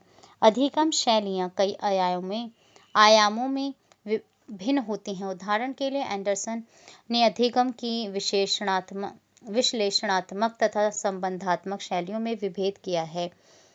यह स्पष्ट है कि संबंधात्मक शैली वाले व्यक्ति एक संपूर्ण इकाई के रूप में प्रदर्शित सामग्री का अधिगम सबसे अच्छी तरह से करते हैं। वे इकाई के अंशों को संपूर्ण के साथ उनके संबंध के आधार पर ही समझते हैं। दूसरी ओर विश्लेषणात्मक अधिगम शैली वाले व्यक्ति तब अधिक सुगमता से सीख पाते हैं जब सूचनाएं एक एक सोपान करके संचयी अनुक्रमिक प्रतिरूप में प्रस्तुत की जाती हैं जो उनमें संप्रत्ययात्मक समझ के रूप में विकसित होती हैं। यह याद रखना होगा कि विभिन्न अधिगम शैलियाँ एक पैमाने पर विभिन्न बिंदुओं के समान हैं जो हमें विभिन्न प्रकार के मानस चित्रण को समझने में सहायता करते हैं। ये व्यक्तियों की विशेषताएं नहीं बताते, अतएव हमें जनसंख्या को एक विशिष्ट श्रेणी जैसे दृष्टि युक्त, व्यक्ति, बहिर्मुखी इत्यादि में नहीं बांटना चाहिए। चाहे हमारी वरीयता कोई भी हो, हम किसी भी शैली के द्वारा अधिगम करने की क्षमता रखते हैं।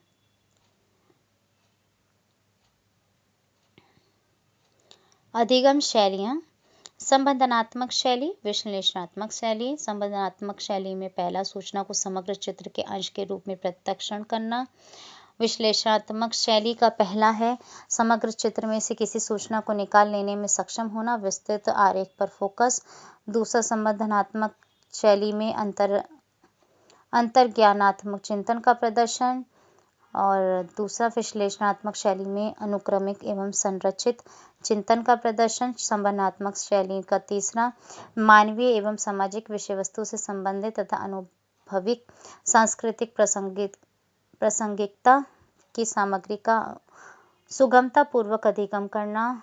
विश्लेषणात्मक शैली का तीसरा, उन सामग्रियों का सुगमता से अधिगम करना जो अचेतन तथा अवैयक्तिक हों।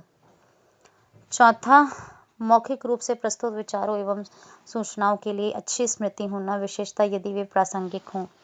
विश्लेषणात्मक शैली का चौथा, अमूर्त विचारों एवं अप्रासंगिक सूचनाओं के लिए अच्छी स्मृति होना। पांचवा, अशैक्षणिक क्षेत्रों में अधिक कार्यान्मुख होते हैं। विश्लेषणात्मक शैली का पांचवा, शैक्षणिक संदर्भ में अधिक कार्योन्मुख होते हैं। छठा, विद्यार्थियों की योग्यता में प्राधिकारियों के विश्वास अथवा संशय की अभिव्यक्ति से प्रभावित होते हैं। विश्लेषणात्मक शैली का छठा, दूसरों के अभिमत से अधिक प्रभावित न होना। सातवां, उद्दीपना करने वाले कार्य निष्पादन से अलग हटना। विश्लेषणात्मक शैली का सातवां, उद्दीपना करने वाले कार्यों में भी सतत रूप से लगे रहने की क्षमता का प्रदर्शन करना। आठवां, पारंपरिक विद्यालय परिवेश के साथ इस शैली का द्वंद्व होना। विश्लेषणात्मक शैली का आठवां, अधिकांश विद्यालय परिवेशों में इस शैली का मेल होना। अधिगम असशक्तताएं: आपने अवश्य सुना होगा, पढ़ा होगा या स्वयं देखा होगा कि विद्यालयों में हजारों बच्चे पढ़ने के लिए प्रवेश तो ले लेते हैं, परंतु उनमें से कुछ बच्चों के लिए शिक्षण प्रक्रिया की मांग को पूरा कर पाना बहुत कठिन होता है और परिणाम स्वरूप वे विद्यालय की पढ़ाई बीच में ही छोड़ देते हैं। ऐसे विद्यार्थियों को बीच में पढ़ाई छोड़ देने वाले छात्र कहते हैं। पढ़ाई को बीच में छोड़ देने के अनेक कारण हो सकते हैं, जैसे संवेदी असक्षमता, बौद्धिक असक्षमता, सामाजिक एवं सांवेगिक व्यतिक्रम, परिवार की गरीबी, सांस्कृतिक विश्वास और मानक या अन्य पर्यावरणीय प्रभाव।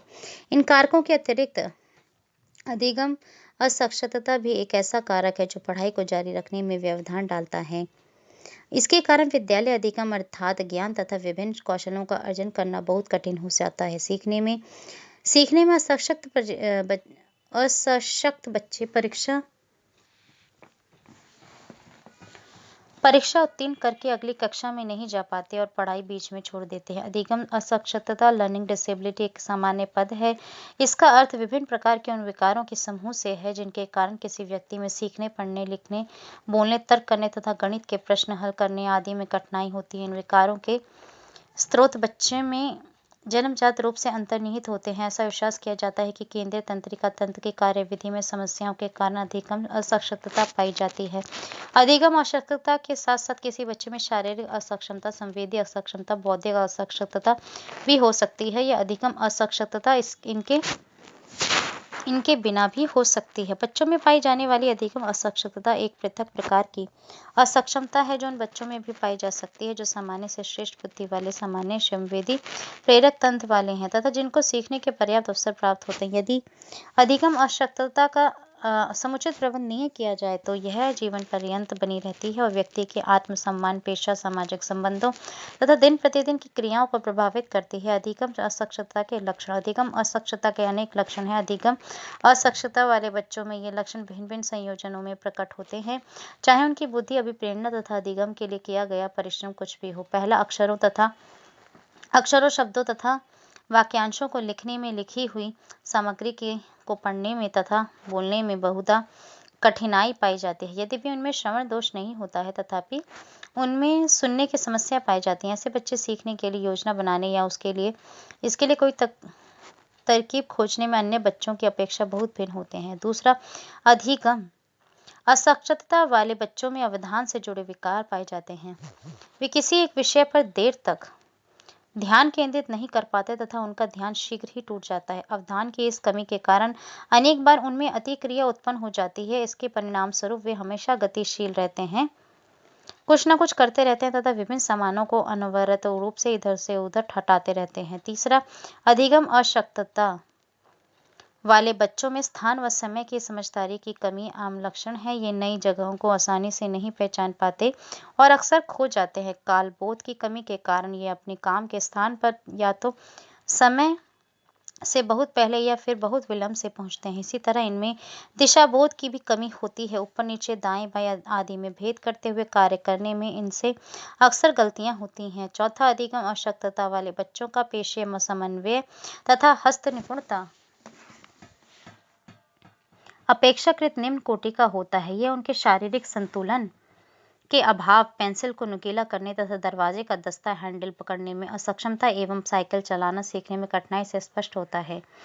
पांचवा, ये बच्चे काम करने के मौखिक उद्देश्यों को समझने और अनुसरण करने में असफल होते हैं। छठा, सामाजिक संबंधों का मूल्यांकन भी ये ठीक से नहीं कर पाते। उदाहरण के लिए ये नहीं जान पाते कि कौन सा सहपाठी इनका अधिक मित्र है और तटस्थ कौन है। ये शरीर भाषा को सीखने एवं समझने में भी असक्षम होते हैं। सातवां, अधिगम अशक्तता वाले बच्चों में आमतौर से प्रात्यधिक विकार भी पाए जाते हैं। दृष्टि, श्रवण, स्पर्श तथा गति से जुड़े संकेतों का प्रत्यक्षण करने में इनसे अधिक त्रुटियां होती हैं। ये दरवाजे की घंटी तथा फोन की घंटी में विभेद करने में असफल होते हैं।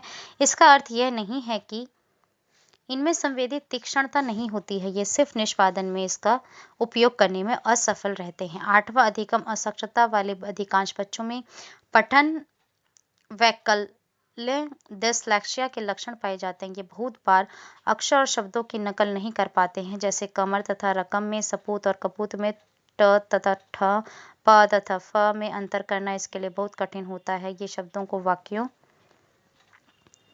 के रूप में संगठित करने में अपेक्षाकृत असक्षम होते हैं। ऐसा सोचना गलत है कि अधिगम असक्षमता वाले बच्चों का इलाज नहीं हो सकता है।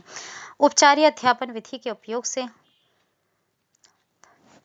बहुत लाभ होता है और कक्षा में ये अन्य बच्चों की तरह हो सकते हैं। शिक्षा मनोवैज्ञानिकों ने ऐसी शिक्षण विधियों का विकास किया है जिनसे अधिगम अशक्तता वाले बच्चों में पाए जाने वाले अनेक लक्षणों को दूर किया जा सकता है। अधिगम सिद्धांतों के अनुप्रयोग। मानव जीवन के प्रत्येक क्षेत्र को समृद्ध करने में अधिगम के सिद्धांत अत्यंत मूल्यवान है। वे सभी व्यवहार जो जीवन के व्यक्तिगत, सामाजिक तथा आर्थिक पक्षों को शांतिपूर्ण और आनंददायक बनाते हैं सीखे जाते हैं। ये सभी व्यवहार मनोवैज्ञानिक सिद्धांतों द्वारा निर्देशित होकर सीखे जाने चाहिए। जीवन के विभिन्न पक्षों में सुधार लाने के लिए समकालिक मनोवैज्ञानिकों ने प्राचीन तथा क्रिया प्रस्तुत अनुबंधन, सामाजिक अधिगम, वाचिक अधिगम, संप्रत्यय अधिगम, कौशल अधिगम आदि के सिद्धांतों के आधार पर अनेक तकनीकों तथा विधियों का विकास किया है। उदाहरणार्थ हम व्यवहार के 4 क्षेत्रों में अधिगम सिद्धांतों के अनुप्रयोग की चर्चा करेंगे। ये 4 क्षेत्र हैं: संगठन, कुसमायोजित व्यवहारों के उपचार, बच्चों का पालन पोषण तथा विद्यालय अधिगम।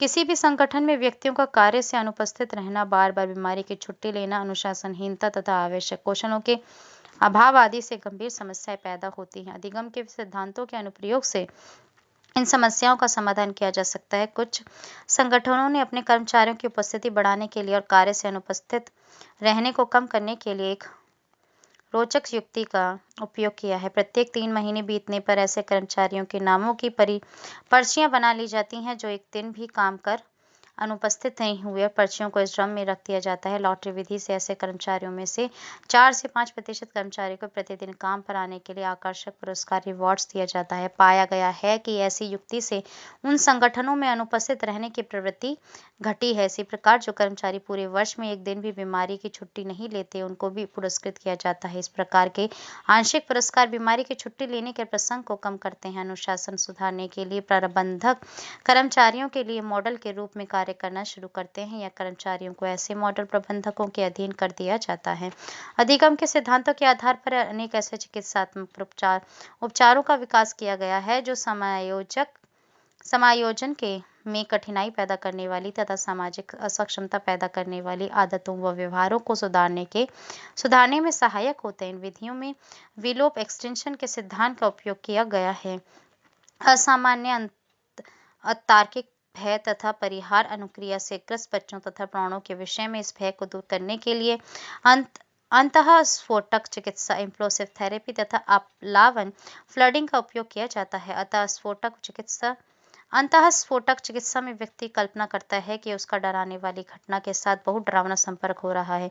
साथ ही साथ चिकित्सक उसे उस घटना का स्पष्ट मौखिक विवरण भी देता है। भय के इस उपचार में चिकित्सक एक प्रशिक्षक की भांति काम करता है। दूसरी ओर अपलावन में व्यक्ति का वास्तविक डरावनी वस्तु के साथ सामना कराया जाता है और भय के उपचार के लिए इसे सबसे प्रभावकारी माना गया है। अत्यधिक दुश्चिंतता तथा भय से पीड़ित व्यक्तियों की चिकित्सा क्रमिक विसंवेदनीकरण सिस्टमैटिक डिसेंसिटाइजेशन टेक्निक द्वारा की जाती है। यह व्यवहार चिकित्सा का एक रूप है जिसका उपयोग भयाक्रांत रोगी की दुश्चिंतता अनिक्रियाओं को प्रति अनुबंधन के माध्यम से कम करने के लिए किया जाता है। अर्थात इसमें प्राचीन अनुबंधन की प्रक्रिया को निर्णायक उद्दीपक के साथ एक नई अनुबंधित अनुक्रिया जोड़ने के द्वारा उलटने का प्रयास किया जाता है। स्वास्थ्य और खुशी के लिए हानिकारक तथा अवांछनीय आदतों को छुड़ाने के लिए विरुचि चिकित्सा एवर्जन थेरेपी का उपयोग किया जाता है। विरुचि चिकित्सा में चिकित्सक कुछ ऐसी व्यवस्था करता है कि व्यक्ति अनुभव करे कि जब वह अपनी कुछ समायोजित आदतों के अनुसार व्यवहार करता है तो उसका परिणाम पीड़ादायक हो जाता है। इसी पीड़ा से बचने के लिए व्यक्ति धीरे धीरे अपनी आदत छोड़ना सीख जाता है। उदाहरण के लिए मद्य को वमनकारी दवा जो गंभीर मिचली एवं वमन पैदा करती है के साथ युग्मित किया जाता है जिससे मिचली और वमन मद्य के प्रति अनुबंधित अनुक्रिया बन सके। व्यवहार को अच्छा स्वरूप प्रदान करने तथा क्षमताओं का विकास करने के लिए मॉडलिंग तथा प्रबलन रेनफोर्समेंट का व्यवस्थित उपयोग किया जाता है। जो व्यक्ति शर्मीले स्वभाव के हैं और अंतर्वैयक्तिक अंतःक्रिया करने में जिन्हें कठिनाई होती है उन्हें आग्रहीता परीक्षण असर्टिवनेस ट्रेनिंग दिया जाता है। यह चिकित्सा भी अधिगम के सिद्धांतों पर आधारित है। ऐसे अनेक व्यक्ति हैं जिनको यदि थोड़ा सा भी कोई उकसा दे तो उनमें मानसिक अशांति हो जाती है और श्वास गति बढ़ जाना, भूख का समाप्त हो जाना, रक्तचाप बढ़ जाना आदि लक्षण उत्पन्न हो जाते हैं। ऐसे रोगियों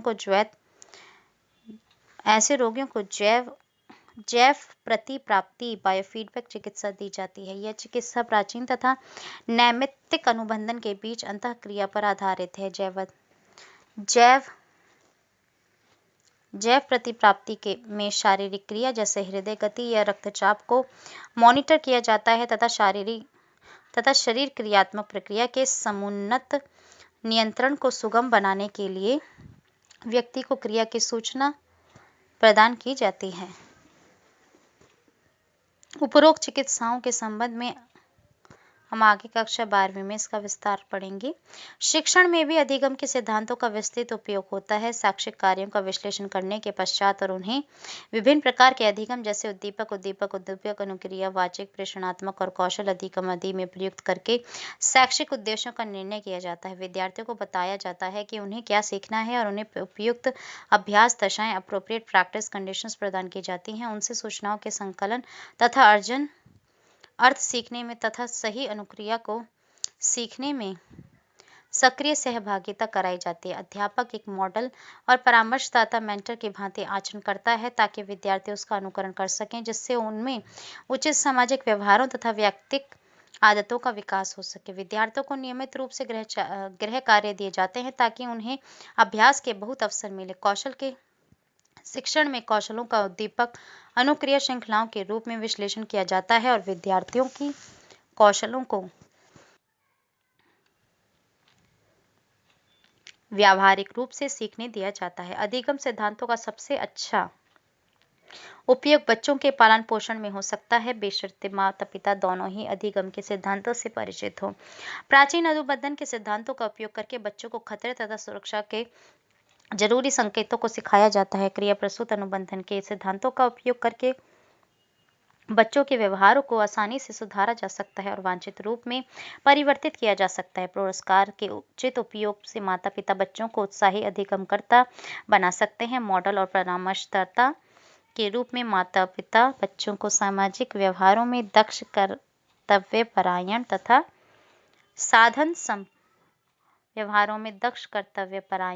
साधन संपन्न बनाते हैं।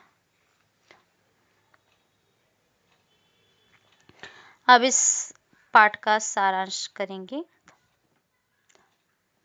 अधिगम का तात्पर्य अनुभव और अभ्यास के द्वारा व्यवहार में अथवा व्यवहार की क्षमता में उत्पन्न होने वाले अपेक्षाकृत स्थायी परिवर्तन से है। अधिगम अनुमान पर आधारित प्रक्रिया है और निष्पादन से भिन्न है। निष्पादन व्यक्ति का प्रेक्षित अनुक्रिया व्यवहार क्रिया है। प्राचीन अनुबंधन एवं क्रिया प्रसूत अनुबंधन, प्रेक्षणात्मक अधिगम, संज्ञानात्मक अधिगम, वाचिक अधिगम, संप्रत्यय अधिगम तथा कौशल अधिगम के प्रमुख प्रकार हैं। कुत्तों की पाचन क्रिया का अध्ययन करते समय सर्वप्रथम पावलव ने प्राचीन अनुबंधन की जांच पड़ताल की। इस प्रकार के अधिगम में एक प्राणी दो उद्दीपकों के मध्य साहचर्य को सीखता है। एक तटस्थ उद्दीपक अनुबंधित उद्दीपक अनकंडीशनल स्टिमुलस के आने का संकेत देता है। अनुबंधित उद्दीपक के प्रस्तुत होते ही वह अनुबंधित उद्दीपक के आने की प्रत्याशा में अनुबंधित अनुक्रिया कंडीशनल रिस्पॉन्स करने लगता है। सर्वप्रथम स्किनर ने क्रिया प्रसूत अथवा नैमित्तिक अनुबंधन की जांच पड़ताल की। कोई भी अनुक्रिया क्रिया प्रसूत हो सकती है जो एक प्राणी द्वारा स्वेच्छा से प्रकट की जाती है। क्रिया प्रसूत अनुबंधन अधिगम का एक प्रकार है जिसमें अनुक्रिया को प्रबलक द्वारा मजबूत बनाया जाता है। कोई भी घटना एक प्रबलक हो सकती है जो पूर्वगामी अनुक्रिया की आवृत्ति को बढ़ाती है। इस प्रकार एक अनुक्रिया का परिणाम निर्णायक होता है। क्रिया प्रसूत अनुबंधन की दर प्रबलन के प्रकार, प्रबलित प्रयासों की संख्या, प्रबलन अनुसूची और प्रबलन में विलंब से प्रभावित होती है। प्रेक्षणात्मक अधिगम के अंतर्गत अनुकरण, मॉडलिंग तथा सामाजिक अधिगम सम्मिलित हैं। इसमें हम किसी मॉडल के व्यवहारों का प्रेक्षण करके ज्ञान प्राप्त करते हैं। निष्पादन इस पर निर्भर करता है कि मॉडल के व्यवहार को पुरस्कृत या दंडित किया गया है। वाचिक अधिगम में विभिन्न शब्द एक दूसरे से संरचनात्मक, स्वनिक अथवा आर्थी समानता तथा असमानता के आधार पर संबंध हो जाते हैं। सीखे गए शब्दों को प्रायः गुच्छों में संगठित किया जाता है। प्रायोगिक अध्ययनों में युग्मित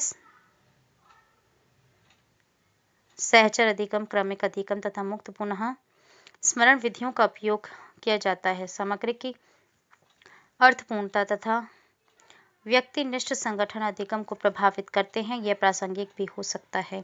संप्रत्यय का अर्थ एक श्रेणी से है। इसमें विशेषताओं का एक समूह अंतर्निहित है जो एक नियम या उद्देश्य से जुड़ा होता है। संप्रत्यय कृत्रिम या स्वाभाविक हो सकते हैं। कृत्रिम संप्रत्यय सुपरिभाषित होते हैं, जबकि स्वाभाविक संप्रत्यय प्रायः कुपरिभाषित सुपरिभाषित संप्रत्ययों के अप्रायोगिक अध्ययन, चयन अथवा ग्रहण की क्रिया विधियों से किए गए हैं। स्वाभाविक संप्रत्ययों की परिभाषा अथवा सीमाएं धुंधली होती हैं। कौशल का अर्थ जटिल कार्यों को दक्षतापूर्वक निर्बाध रूप से करने की योग्यता से है। कौशलों का अर्जन अनुभव और अभ्यास द्वारा होता है। किसी कौशलपूर्ण निष्पादन का तात्पर्य उद्दीपक अनुक्रिया श्रृंखला का बड़े अनुक्रिया प्रतिरूपों में संगठन से है। इसके 3 चरण होते हैं: संज्ञानात्मक, साहचर्यात्मक तथा स्वायत्त। नए अधिगम पर पूर्व अधिगम के प्रभाव को अधिगम अंतरण कहा जाता है। यह विशिष्ट अथवा अविशिष्ट हो सकता है। यह दोनों अधिगम कार्यों में उद्दीपक अनुक्रिया साहचर्यों की समानता पर निर्भर करता है। अधिगम को सुगम बनाने वाले कारकों में अभिप्रेरणा तथा प्राणी की तत्परता प्रमुख है।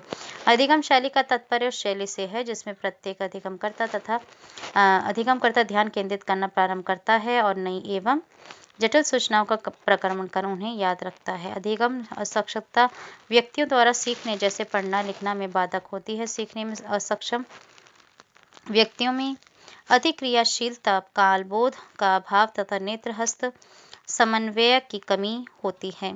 अधिगम के सिद्धांतों का अनुप्रयोग संगठन को समायोजित प्रतिक्रियाओं के उपचार, बच्चों का पालन पोषण तथा विद्यालय अधिगम के लिए किया जाता है। धन्यवाद।